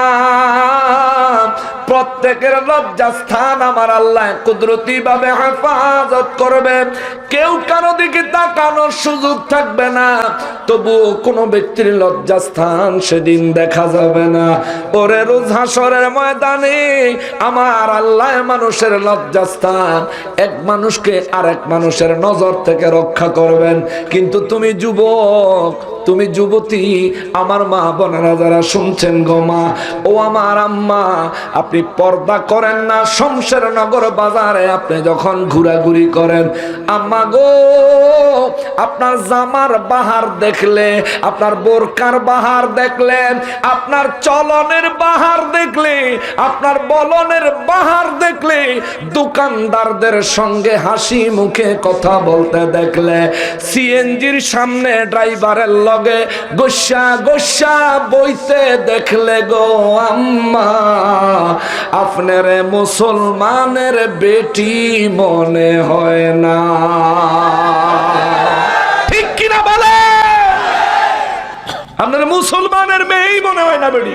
সিএনজিতে আপনার সামনে বইতে হবে কেন? অটোর সামনে বসতে হবে কেন? হে বেয়াদব, কে শিখাইছে এই ধরনের বেয়াদবি? আপনি কেন সিএনজি ওয়ালা পরপুরুষ ড্রাইভারের সাথে কেন বসবেন? আপনি মা, আপনার না দামি? ও মা, আমাদেরকে আল্লাহ বানাইছে, আমাদের হাড় থেকে আপনাদেরকে আল্লাহ বানাইছে। মা গো, আমাদেরকে আল্লাহ প্যাকেট করছে নাভির উপর থেকে হাঁটুর নিচ পর্যন্ত। এইটুক প্যাকেট হইলেই আমরা যথেষ্ট, বাকিটা খোলা থাকলেও বলে সারবো। ফরজ তরক হইতো না, গুণা হইতো না। কিন্তু আম্মা, আপনারে মাথার থেকে পা পর্যন্ত আল্লাহ প্যাকেট করছে কেন জানেননি? যেই জিনিস যত দামি, ওই জিনিসের প্যাকেট তত বেশি মজবুত, সুন্দর। কথা বলেন ঠিক কিনা? আপনাকে সব প্যাকেট হালাইয়া ছোলা কলা লইয়া, ছোলা কলার মতন আপনি বাজারে গাড়ে ঘুরতে আছেন, আর আপনি আশা করেন কোন সম্ভ্রান্ত পরিবারের ভদ্র ধার্মিক ছেলে আপনার জামাই হইব না। আপনার জামাই এমন একটা হইব যেটা ডেইলি ইয়াব্বা ট্যাবলেট খাইয়া আপনার ফিডের দ্বারা ভাঙব। এটাই জুটবো আপনার কপাল। ধার্মিক ছেলেরা কখনো বাজাইরা মহিলারে বিয়ে করে না, কারণ ওরা ভালো করে জানে ওই মহিলা, এটা মহিলা না, এটা লেডিস। লেডিস আর মহিলার ভিতরে পার্থক্য আছে। লেডিস হইল জামাইরে সন্তুষ্ট করার জন্য বেড়ি কিচ্ছু করতো না, বাজারের বেড়ারে দেখানোর লেগা আধা ঘন্টা ধরে সাজবো। এই অসভ্য মহিলা, এই অসভ্য বেয়াদব শমশের নগরে নাই, এই নাই, বাইর জায়গা দিত না। দেখছেন নি, মুরব্বী কইছে বদলাইলে মু, মুরব্বী দেখে সাহস করে কইতে পারছে, কিন্তু ইয়াং কেউ কইতে পারত না। এই সাহসই নাই। আছে? মাশাআল্লাহ, মাশাআল্লাহ। তবে এটা ঠিক না, বদলানি ঠিক না। যদি খারাপ হয় শুধরানোর, ভালো করার ট্রাই করবা। ট্রাই করার মধ্যে শাসন কেমনে করবো বাবা? ফলাফাইনটা কোন শাসনের কথা? আমি শাসনের ভিত্তে নাই। আজকা যদি বউরে একটু শাসন করানোর লেগে একটা সর দেয় ফিডো, বেডি রাত 3টা বাজে সিএনজি ওয়ালা ভাইয়েরে দেবর তো, হ্যালো ভাইয়া, ভাইয়া আপনি কি ঘুমিয়ে গিয়েছেন? আরে ভাবি নাকি? ভাবি না তো, ঘুমাই নেই তো, কোথায় যাবেন বলেন? কিন্তু রাত তো এখন 2টা বাজে। ভাবি ভাইয়া একটু আসতে হবে, যে আমি আমার বাবার বাড়িতে যাব, একটু নিয়ে যেতে হবে ভাইয়া। আরে কি বলেন, ভাই আসেনি? আছে ভাইয়া, তো ঠিক আছে আমি আইতে আছি। ভাইয়া যাইবে তো? না না আপনার ভাই যাবে না ভাইয়া, আমি যাব। বেড়ি বেড়ারে খবর দিয়ে আইন না, ঘরেতে বাড়িয়ে জায়গা। জামাই কয় কি, কই যাও? কারেন্টে শর্ট করে লাগে। জামাই কে, আরে কি হইলো? ভালোবাসা একটু ধাক্কা না দিছে এরকম। আমার বাপের জীবনে আমার গায়ে হাত তোলে নাই, তুমি আমার হ্যাঁ আজকে কি আমার ফিডের ধারা ভাঙ গেলাইছো। জামুগা বাহার ভাই, তোর ভাতই খাইতাম না। আরে ভাত না খাইলে রুটি খাইও, তবুও দাও না, তোর রুটিও খাইতাম না। তো সংসারের কপালও ফিসা মারি। কইয়া বাইরে তেনা ইয়াসিন জ্বালা ডাক দিছে, ভাবি। ঘরের ভিতর তেনা জামাই কয়, কাডারে? ভাই আমি জাফরে না।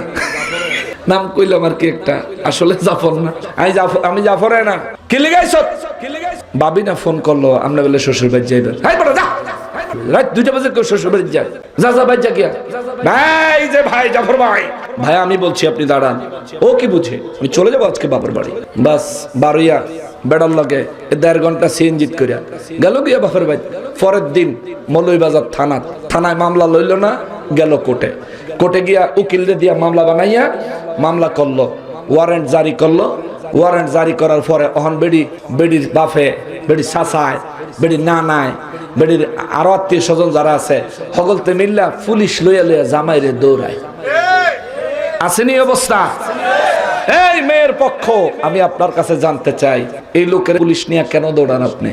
আপনাদের মেয়ে শান্তি করতেন না জনমের লেগে অশান্তির ভিতরে ফালাইতেন? যেই মহিলা একবার কোন স্বামীর নামে মামলা করে, যেই মহিলা কোন স্বামীর মামলার জন্য কোর্টে যায়, থানায় যায়, কোন বুইরা বেড়ায় এই ঘটনা শুনলেও যুবতী বেড়িও বিয়ে করে না। বেড়ি মনে করে যে গেলাম থানার ভিতরে গিয়া ওসি সাহেব দেখা তো বলে হ্যাঁ আপনি একজন ভিকটিম। ওসি সাহেব তো তার সহযোগিতা করার জন্য সব ধরনের আইনি ব্যবস্থা দেয়। কারণ বেড়ির কাছে যখন দুঃখের কথা হনে তখন মনে হয় এই পৃথিবীর একমাত্র দুঃখী থাকলে এই বেড়িই আছে, ঠিক না? হাসায় মিশায় বানাইয়া জামাই রেডি করলে, করার পরে কি হইলো? ওই বেটারা নাইলে একদিন পুলিশে ধরে নিল, পরে শুনানিতে বেটার জামিন হয়ে গেল। এবার 10 বছর পর্যন্ত তুই মামলা যা, হাজিরা দে আর আয়, যায় আর আয়, যায় আর আয়। 1 বছর পরে 1.5 বছর পরে বেটায় বুঝ জ্বালাইছে যে তাই এর দিয়া সংসার হইতো, বেটা তো ফুরুত করে বিয়ে আরেকখান করে লাইছে। কিন্তু বেড়ি তো মামলা শেষ না হন পর্যন্ত বিয়া নসিবে জুড়ে, মামলা শেষ হইলেও জুড়ে না। তো কি করলেন মা? কি করলেন? নিজের পায়ে নিজে কুড়াল দিলেন। আপনি মা, আপনারা মায়ের জাতি আল্লাহ বানাইছে সন্তানের ক্ষেত্রে কোমল হৃদয়, স্বামীর ক্ষেত্রেও কোমল হৃদয় থাকতে হবে। স্বামীর প্রকৃত ইজ্জত দিতে হবে। স্বামী আপনাকে ইজ্জত দিবে, আপনি স্বামীকে ইজ্জত দিবেন। কেন মানুষের কাছে স্বামীকে ছোট করবেন আর মামলা মোকদ্দমা কইরা জামাইয়ের উপরে প্রতিশোধ দিবেন? এমা কোন মহিলা প্রতিশোধ নেওয়ার জন্য জামাইয়ের উপর মামলা মোকদ্দমা করার পরে সারা পৃথিবী বাউন্ডারি দিলাম, একটা মহিলা শান্তিতে নাই। খোঁজেন আপনি, একজন শান্তিতে নাই। মা এমন সময় গিয়া বুঝবেন বাপের বাড়িতে মামলা যতদিন চলবো আর স্বামীর দেনমোহরের টাকাটা যতদিন পর্যন্ত আইব, আপনার ফ্যামিলির সব লোক আপনার সমর্থন দিব। যখন আপনার স্বামীর সাথে কাটছিট হয়ে যাইব, দেনমোহরের টাকা আইসা যাইব, খাইয়া টাকাটা যখন শেষ, বাইয়ে কইব আমার ঘর কতদিন ফালমু। কি স্বাভাবিক, কারণ ভাইয়ের ঘরেও তো তার সংসার আছে, তার বিবি আছে। তার বিবিও কইব কি তোমার বইনা এ ফরসাতে আমার বাচ্চা, আমি আমার ফোলা ফাইলে ঝামেলা লয়ে পারি না। তোমার বইনা তো থাকছে অনেকদিন, আলা কাও গিয়া ও হেই ভাইয়ের ঘরে গিয়া থাকতো। হেই ভাইয়ের ঘরে গেলে হেই ভাবিও কয়দিন হেরফারা দিয়া কয়দিন পরে বাদ দেয় আর কয় বেড়ি দোষের কোনো অভাব নাই, সকালে 10টা বাজে ঘুমোতে উঠে। বেড়ি কাম করে না, কাজ করে না, এর লেগে আমার ভাত খাইতে না। নে খা, ভাত যে সামনে দেয় এটা তো ভাত না, এটা লানত। লানত পরে না পারতে খায় আর কষ্ট সহ্য করে। মাগো সময় থাকতে বুঝেন গো মা, সময় থাকতে বুঝেন। আপনার স্বামী হচ্ছে আপনার মাথার তাজ, ঠিক কিনা বলেন? এটা সামলাইয়া রাখেন, দেখবেন দুনিয়ায় আপনার ইজ্জতের টান হবে না, ইজ্জতের অভাব হবে না, আল্লাহর দরবারেও আপনার মর্যাদার কোনো অভাব হবে না। কথা বলেন ঠিক কিনা? স্বামীদের খেদমত যারা করেছে আল্লাহ তাদের উপর খুশি হয়েছে। মা, যৌবনের বাহার দেখায়েন না গো আম্মা, সর্বোচ্চ 20 বছর থাকবো আপনার যৌবন। আপনার বয়স এখন যদি 20 বছর হয়, নাহলে আপনি 40 বছর পর্যন্ত খুব তাগড়াই থাকবেন। এরপরে কিন্তু চামড়া ঢিলা হইব, এরপরে মেকআপের দোহান মাখলেও আর কাম হইতো। সময় থাকতে বুঝেন মা, সময় থাকতে বুঝেন। আপনাকে আল্লাহ যেই যৌবন সৌন্দর্য দিয়েছে, স্বামীর সামনে নেয়ামত হিসেবে উপস্থাপন করবেন, স্বামীকে নেয়ামত হিসেবে গ্রহণ করবেন, স্বামীর সাথে আচরণ করবেন। আমার নবী যেমন বলেছেন, যদি মানুষকে সেজদা করার কথা আল্লাহর বিধানে যদি বৈধ থাকতো, জায়েজ থাকতো, আমি নবী সর্বপ্রথম নির্দেশ দিতাম প্রত্যেকটা স্ত্রী যেন তার স্বামীকে সেজদা করে। সুবহানাল্লাহ। শুধু আল্লাহর বিধানে জায়েজ নাই বিধায় আমার নবী এই কথা বলেন নাই। এই কথা নবী কেন বললেন? আল্লাহর পরে, আল্লাহর রাসূলের পরে স্বামীর গুরুত্ব। কথা বলেন ঠিক কিনা? সুতরাং মা, আপনারা স্বামীদেরকে গুরুত্ব দিবেন। আর আপনারাও কোমরও কাশি থুইয়া বউরে কিলাই এখন কাশি কই আসেনি স্বভাব, এগুলি করেন না। সে তার মা বাপ আত্মীয় স্বজন সব ছেড়ে আপনার সাথে সংসার করার জন্য আসছে। আপনি যদি তারে নির্যাতন করেন, বলেন সে যাইব কই? কার কাছে যাইব বলেন? সে বড় অসহায়। আপনি যদি তারে নির্যাতন করেন, তাহলে আপনার পুরো ফ্যামিলিতে তার মতো অসহায় আর কেউ নাই। অতএব আপনার বিবিকে আপনি অসহায়তার মধ্যে ছেড়ে দিবেন না, আন্তরিকতার সাথে হ্যান্ডেল করবেন। যে কথাটা বলছিলাম রে বাবা, ওই মাশাআল্লাহ, রোজ হাসরের ময়দানে আমার আল্লাহ মানুষের লজ্জাস্থানকে হেফাজত করবেন মানুষের নজর থেকে, কিন্তু কারো গায়ে কোনো কাপড় থাকবে না। এ মুসলমান, আমার নবী বলেন, যেই ব্যক্তির নেক আর গুনাহ সমান হয়ে গেল, কষ্ট পাইতেছেন আপনারা? আচ্ছা, নবী বলেন যে ব্যক্তির নেক আর গুনাহ সমান হয়ে গেল, এই মানুষটাকে আমার আল্লাহ নির্দেশ দিবেন, যাও আখিরি নবীর উসিলা যেহেতু দিয়েছ, আখিরি নবীর উম্মত হওয়ার পরিচয় যেহেতু দিয়েছ, যাও যাও যাও, আমি আল্লাহ তোমার একটা সুযোগ দিলাম। পুরা হাসরের ময়দানে খুঁজা দেখো, কেউ যদি তোমার একটা নেকি দেয়, আমি আল্লাহ তোমার জান্নাতে পাঠাইয়া দিব। জোরে বলেন সুবহানাল্লাহ। নবী বলেন, ওই ব্যক্তিটা হাসরের ময়দানে পাগলের মতো ছুটাছুটি করবে। যার কাছে যাবে সেই বলবে, হায় হায়, নফসি নফসি নফসি, আমার কি হবে আমি জানি না, আমার কোন অবস্থা হবে আমি তো তাই জানি না। সুতরাং আমি তোমার এক নেকি দিতে পারবো না রে আমার ভাই, তুমি যাও অন্য কারো কাছে যায় সাহায্য চাও। নবী আমার রাহমাতুল লিল আলামিন বলেন, এই অবস্থায় এই মানুষটা হাসরের ময়দানে খুঁজতে খুঁজতে খুঁজতে খুঁজতে এক ব্যক্তির সঙ্গে তার যায় দেখা হবে। যায় দেখবে ওই ব্যক্তির মাথার উপরে বিশাল বড় গুনাহের বোঝা, কিন্তু হাতের মধ্যে মাত্র একটা নেকি। সুবহানাল্লাহ। মানে এই ব্যক্তি সারা জীবন শুধু গুনাই করছে আর মাত্র একটা নেকি কামাই করছে। ওই ব্যক্তির এত বড় গুনার বোঝা, হাতের মধ্যে মাত্র একটা নেকি দেখা যেই ব্যক্তির নেক আর গুনাহ সমান হয়েছে, এই ব্যক্তি নিজের কষ্টের কথা ভুইলা যাইব আর চিন্তা করব, হায় হায় এতের কি।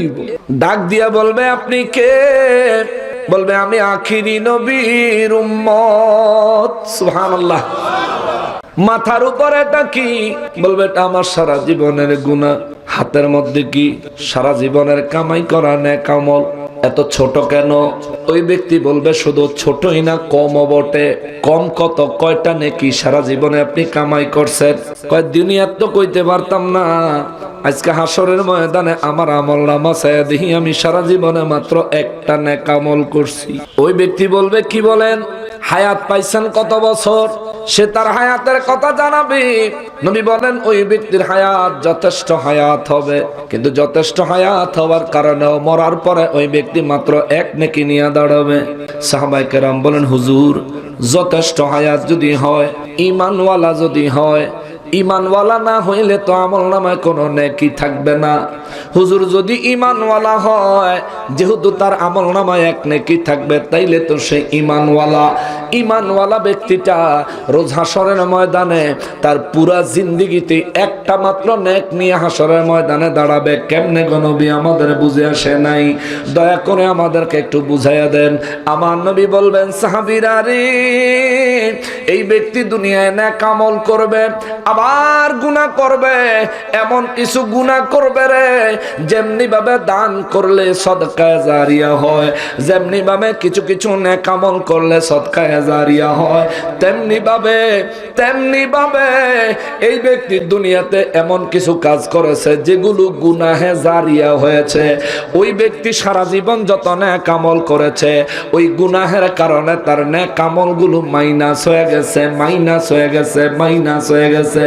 নবী গো, ও নবী, কোন গুনাহের কারণে নেক আমল কমে যায়, কোন গুনাহের কারণে মানুষ হায়াতে নেক আমল করা সত্ত্বেও কমে যায় গো নবী, আমাদেরকে জানান।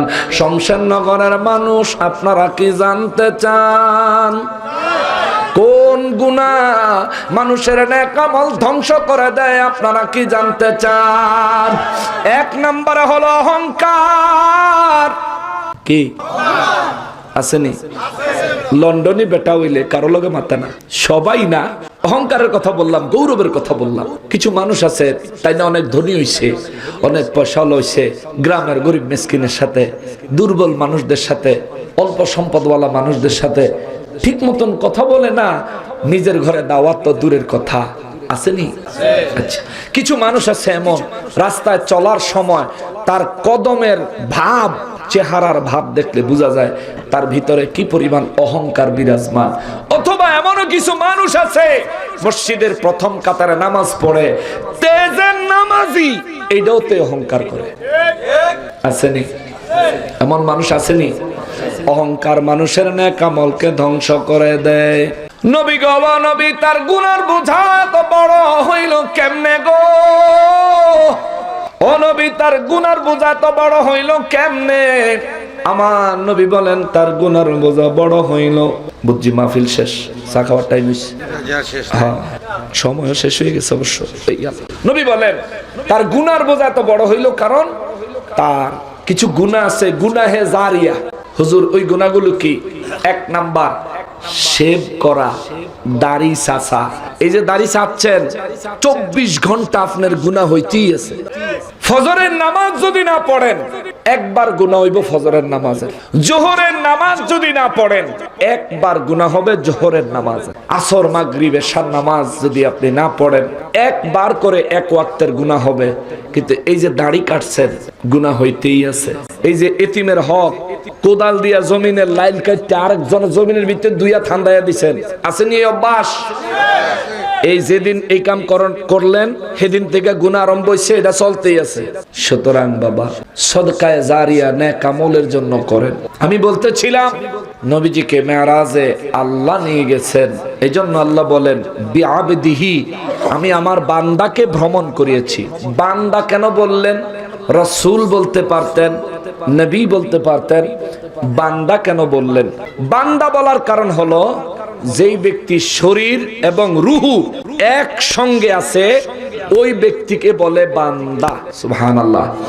অর্থাৎ আল্লাহ মেসেজ দিলেন, আমি আমার রাসূলকে যখন ইসরা ভ্রমণ করিয়েছি, মেরাজ করিয়েছি, আমার হাবিবকে আমি রুহানি মেরাজ করাই নাই, রুহু এবং দেহ সহ একসাথে আমি আল্লাহ মেরাজ করাইছি। জোরে করনা সুবহানাল্লাহ। সুতরাং বাবা, ওই ব্যক্তি হাসরের ময়দানে ওই লোকেরে বলবো, আপনি সারা জীবনে একটা নেক, আমি অনেক নেক করছিলাম, কিন্তু আইয়া দেখি একটা ওই আছে। তুমি এখন কি করো? মনে পড়ছে আমার একটা নেক দরকার। কি দরকার? কি দরকার? কবে একটা নেক দরকার। একটা নেক দিয়ে কি করবা? ভাই রে, মিজানে আমার নেক আর গুনাহ সমান হয়ে গেছে, একটা নেক পাইলেই আমার নেকের পাল্লাটা ভারী হইব। আল্লাহ ওয়াদা দিছে দয়াল নবীর খাতিরে আমারে জান্নাত দিব। সুবহানাল্লাহ। ওই ব্যক্তি বলবে, তো তুমি এখন এক নেকি কই পাইবা? অনেকের কাছে চাইছি, কেউ দেয় না, আপনি কি দিবেন? বেটা, আমার সবই গুনাহ, আসুই একটা নেকি, এটাই যদি তোমার দিয়া দেই তো কেমন হইব? আমারও বিবেকে লাগতেছে আপনার কাছে কইতে। আপনার কাছে কম, আমার ওই বিবেকে দিতেছে না। তবুও যদি দেন আর কি, তখন ওই লোক কইব, যে বড় গুনার বোঝা, একটা নেকি দিয়ে আমার আর কি হইব, থাক নেন, আপনিই বেহেশত যান। সুবহানাল্লাহ। আমার এক নেকের ফাল্লায় দিলে এটা তো হচ্ছে যাব। গুনার বাড়ি হয়ে গেলে নেক যদি কম হইয়া যায়, তাহলে গুনার কারণে জাহান্নামের দিকে আল্লাহ পাঠায় দিব না? তো কয় আমার তো হে এক নেকি ফাও গেল। সুতরাং ফাও যাওয়ার দরকার নাই, পছনের দরকার নাই, বাদ যাওয়ার দরকার নাই। এটা আপনি নেন, নিয়ে ভাই আপনি জান্নাত তো যান, আমার আর কি যা হইব দেখা যাইব না। সুবহানাল্লাহ। ওই ব্যক্তি এক নেকি ফাইয়া আর হুশ আসেনি, দৌড়ে যাইব, আল্লাহ গো। হাসরের ময়দানে সকল থেকে বারে কেডারে দৌড়ে গিয়ে কি আল্লাহ লইছি আল্লাহ গো, কি লইছ? আল্লাহ এক নেকি লইছি। কে দিল রে? সুবহানাল্লাহ। আল্লাহ কি দেখে নাই? দেখেন নাই? দেখছেন আল্লাহ। কে দিল রে? আল্লাহ এক ব্যক্তি দিছে। আমারও ইমানি ভাই, আমার নবীর উম্মত, একটাই নেক ছিল, আমারে দিয়ে দিছে। ঠিক আছে, তে দিয়ে দিছে, এটা তার ব্যাপার। দাও মিজানের পাল্লায় তুলে দাও। মিজানে নেকের পাল্লায় তুলে দিলে তার নেকের পাল্লাটা ভারী হয়ে যাবে। সুবহানাল্লাহ। আল্লাহ বলবে, যাও এখন তুমি জান্নাতে যেতে পারো। এখন এই ব্যক্তির ফেরেশতারা কইব, আসেন আপনারা আমরা জান্নাতে নিয়ে যাই। ওই ব্যক্তি বলবে, ভাই একটু দাঁড়াও, আল্লাহ আমাকে জান্নাত দিয়েছেন। দিছি। কত দিনের লেগে দিছেন আল্লাহ? আল্লাহ বলবে, খালিদিনা ফিহা আবাদা, একবার ঢুকবা আর বাইরে লাগতো না, অনন্তকাল থাকবা। জোরে কন্যা সুবহানাল্লাহ। আল্লাহ আমি কি জান্নাতি হিসেবে কোনো অধিকার খাটাইতে পারবো? আল্লাহ বলবেন, সব অধিকার তুমি খাটাইতে পারবা। সব অধিকার আল্লাহ? আল্লাহ আমি কি কারোর জন্য সুপারিশ করতে পারি? সুবহানাল্লাহ। আগে জিজ্ঞেস লইছে, আমার অধিকার সব আসেনি, তাহলে তো অধিকারের ভিতরে সুপারিশের অধিকারও আছে। আল্লাহ বলবেন, হ্যাঁ আছে। আল্লাহ আমি একজনের জন্য সুপারিশ করতে চাই। আল্লাহ বলবেন, কার জন্য? আল্লাহ যেই লোকটা আমারে একটা নেকি না দিলে আমি জান্নাতি হইতাম না, ওই লোকটারে আমার সঙ্গে জান্নাতে দিয়ে দেয়। সুবহানাল্লাহ। আল্লাহু আকবার। এইরকম সৌভাগ্য মিলবো মাত্র একজনের। কয়জনের? আপনি কিন্তু হে আশায় মোল্লার দোকানে বাই খাইয়েন না, বুঝতে পারছেন? খবরদার বাবা, নেক আমল করতে হবে। আমরা এই দুনিয়ায় আসছি আমল নামাতে পরকালের জন্য, কামাই করে জমানোর জন্য। যদি হেলায় হেলায় দিন কাটাইয়া দেন, হাসিতে আনন্দে খেলতে খেলতে যদি দিনকে বরবাদ করে দেন, জীবনকে বরবাদ করে দেন, তাইলে বাবা ধ্বংস অনিবার্য। মৃত্যুর সঙ্গে সঙ্গে কবরে আযাব অনিবার্য। রোজ হাসরের ময়দানে কেমনে নবীর সামনে মুখ দেখাইবেন আপনি চিন্তা করেন। আপনি সারা জীবন মুখে দাঁড়িয়ে রাখেন নাই নবীর সুন্নাত, আপনি সারা জীবন ইসলামী পোশাক পরেন নাই, আপনার ওয়েস্টার্ন পোশাক ভালো লাগছে, আপনি সেগুলো পরেছেন, নিজেকে নবীর উম্মত দাবি করেছেন। নামাজে আপনি সপ্তাহে শুক্রবারে গেছেন, 2 রাকাত পইরা মানুষের গাড়ের উপরে দিয়া দেইয়া পাগল হইয়া বাইরে আইছেন। আপনি আছেন এমন? আপনি এগুলি করছেন। চিন্তা করেন, আপনি আল্লাহর রাসূলের সামনে, আপনি যে আল্লাহর রাসূলের উম্মত, এই পরিচয়টা কেমনে দিবেন? লজ্জা করবনি? এখনই চিন্তা করেন। যদি সেই দিনের লজ্জার ফিলিংস আপনার অন্তরে বিন্দু পরিমাণ আসে, তাহলে 2 পায়ের কাছে হাত জোড় করে বলি, নামাজে যাবেন, মা বাবার খেদমত করবেন, ওয়াজিব ফরজ সুন্নতে মুআক্কাদা আমলগুলির একটাও ছাড় দিবেন না। আল্লাহর ইবাদতে নিজেকে মশগুল করেন। ও মিয়া, 50 বছরের জীবনের ম্যাক্সিমাম বয়স তো চলেই গেছে। এই ছোট বাচ্চারা যারা আছে, ওরারও 10 বছর 15 বছর করে চলে গেছে গা। এরা নাইলে আর কত, আরো 50 বছর বাঁচবো, নাইলে আরো 100 বছর বাঁচবো, নইলে আরো 150 বছর বাঁচবো। এরপরে যে মরণ লাগবো, মৃত্যুর পরে এমন একটা জীবন শুরু হবে, শুরু আছে শেষ ওই জীবনটা কেমনে থাকবেন একটা বার চিন্তা করেন, একবার চিন্তা করেন। এজন্য দুইটা নসিহত করব, মানবেন? দুইটা নসিহত করব, মানবেন? বিশেষ করে আমার যুবক ভাইদেরকে। আমি জানি না আমার নসিবার এই মাঠে আসা হবে কিনা, আমি জানি না আমার হায়াতে কুলাইব কিনা, রিজিকে কুলাইব কিনা, কিন্তু আমি দুইটা নসিহত করব, মানবেন? আমি অনুরোধ করে গেলাম, ওয়াদা নিব না। এক নাম্বার নসিহত হলো, নামাজ এই ফরজ ওয়াজিব সুন্নাত মুআক্কাদা আমল তো করবেনই, এই ছাড়া এক নাম্বার নসিহত হইলো প্রত্যেক দিন কমপক্ষে 10টা টাকা হইলেও আল্লাহর ওয়াস্তে দান করবেন। ফকিরে দেন, মসজিদে দেন, মাদ্রাসায় দেন, এতিমরে দেন, এলাকার কোনো দুস্থ ব্যক্তিকে দেন। আপনি 10টা টাকা আপনার এটা বাজেট করে ফেলবেন, এটা একটা খাতাই বানায় লাইবেন, মনে মনে মনে মনে একটা খাতা বানাইবেন যে আজকের দিনে আমার আখিরাতের অ্যাকাউন্টের জন্য আমি 10 টাকা জমা দিলাম। কমপক্ষে 10টা টাকা দান করবেন। ভাইরে, এটা আপনার কি কাজে লাগবে? আমি যদি আপনার এখন হাসর বানায়া দেখাইতে পারতাম তাইলে বুঝাইতে পারতাম।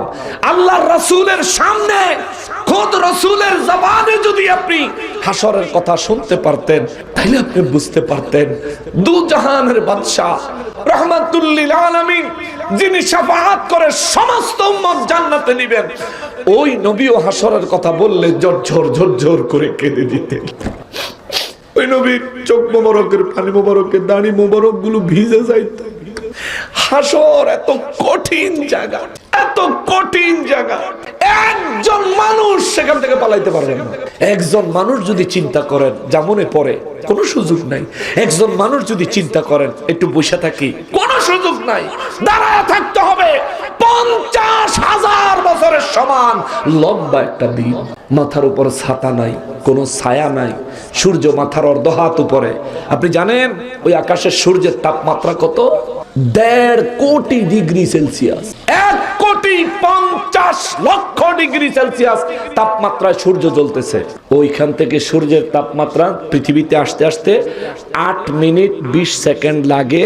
পৃথিবীতে আসতে আসতে আমাদের এই শমশেরনগরে বেশি গরম হইলে 35 ডিগ্রি 38 ডিগ্রি সেলসিয়াস তাপমাত্রা হয়। এর বেশি হয় 40 হইল, নাইলে 50 ডিগ্রি হইল। কিন্তু সূর্যের আপন তাপমাত্রা কত? 1.5 কোটি ডিগ্রি সেলসিয়াস। সেই সূর্য আপনার মাথার অর্ধ হাত উপরে আসবে, চিন্তা করে দেখেন।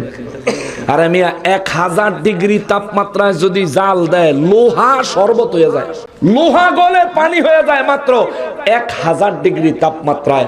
আপনার মাথার উপরে সেদিন 1.5 কোটি ডিগ্রি তাপমাত্রা সূর্য জ্বলতে থাকবে। হিসাব মিলাইয়া দেখেন, চিন্তা করে দেখেন যে কিভাবে থাকবেন ওখানে। নবী বলছেন উম্মতের মধ্যে কিছু উম্মতদেরকে আল্লাহর আরশের ছায়ায় জায়গা দেওয়া হবে। সুবহানাল্লাহ। নবী বলছেন উম্মতের মধ্যে রোজাদারদেরকে আল্লাহ পাক জিয়াফত খাওয়াইতে খাওয়াইতে হাসরের বিচারের সময় পার করে দিবে। সুবহানাল্লাহ। আপনি চিন্তা করে দেখেন ওই আরশের ছায়ায় জায়গা পাওয়ার কোন যোগ্যতা আপনি হাসিল করছেন কিনা চিন্তা করে দেখেন। আপনি কি মনে করেন আপনি চাইলে শমশেরনগর বাজারে যাইবেন, না গেলে নাই? আজকের মাহফিলে আপনি ইচ্ছা করছেন আসছেন, অনেকেই আসে নাই, ইচ্ছা করছে না যাই নাই, কিন্তু সেই ময়দান থেকে পালানোর কোনো সুযোগ নাই, ইচ্ছা দেখানোর কোনো সুযোগ নাই। ওয়াল্লাহি, আল্লাহর কসম, ওই হাসরের ময়দানে আল্লাহ যখন আপনার কাছ থেকে প্রথম হিসাবটা চাইবে, নামাজের হিসাব চাইবে। এই হিসাবে আপনি নিজের হিসাব নিজে মিলান। এখন তো দুনিয়ায় আমি যদি বাইরে কিছু জিজ্ঞেস করি, ভাইয়ের মনে আইতে দেরি হইলো, ভাই হয়তো মনে থাকলে কইয়া দিব। কিন্তু সেদিন আমার পাশে ভাই দাঁড়ায় থাকলে, বাইরে যখন আল্লাহ জিজ্ঞেস করবে, বা আমার পাশে উনি দাঁড়ায় থাকলে আমাকে যখন আল্লাহ জিজ্ঞেস করবে, আমার একটা জবাব দেওয়ার ক্ষমতা ওনার থাকবে না, আমার একটা জবাব দেওয়ার ক্ষমতা ওনার থাকবে না। আমার কর্মের জবাবগুলো আমাকেই দিতে হবে, আপনার কাজের জবাবগুলো আপনাকেই দিতে হবে। যৌবনকাল কেমনে কাটাইছেন এই প্রশ্ন না দিয়া তুমি একটা কদমও লড়তে পারবেন না। যৌবন কেমনে কাটাইছেন জবাব না দিয়া এক কদম লড়তে পারবেন না আপনি হাসরের ময়দান থেকে। চিন্তা করেন কি জবাব দিবেন, চিন্তা করেন। জবাব তৈয়ার আসেনি, চিন্তা করেন। যদি তৈয়ার না থাকে, দুইটা পাও ধরে বলি, আপনার দুইটা পা আমার বুকে লাগায় বলতে চাই, ভাই জবাবটা তৈয়ার করেন। সময় আছে ভাই, সময় আছে ভাই, জবাবটা তৈয়ার করেন। আল্লাহর ইবাদতে নিজেকে মশগুল করেন। নবীর মোহাব্বতে নিজেকে মশগুল করেন। এই দুনিয়া আখেরাতকে কামাই করার মাধ্যম বানান, ভোগ বিলাসের মাধ্যম বানায়েন না। সূরা আলে ইমরানের 185 নম্বর আয়াতে আল্লাহ বলে রাখছেন, ওয়ামাল হায়াতুদ দুনিয়া ইল্লা মাতাউল গুরুর। এই পৃথিবীর হায়াত এবং এই দুনিয়া সব কিছুই হলো ফিতনা, পরীক্ষা এবং অস্থায়ী, এগুলোর কোনো স্থায়িত্ব নাই। আল্লাহ আমাদেরকে আল্লাহর দ্বীনের উপর কায়েম থাকার, আল্লাহর হাবিবের মহাব্বত সহকারে জিন্দেগি যাপন করার এবং পরকালের ভয় অন্তরে অর্জন করে আল্লাহর ইবাদতে দাখিল হওয়ার, পূর্ণ মুমিন হওয়ার আল্লাহ তৌফিক দেন। সবাই পড়ি আমিন। আসুন আমরা নবীজিকে দাঁড়ায় সালাম দেই, ইয়া নবী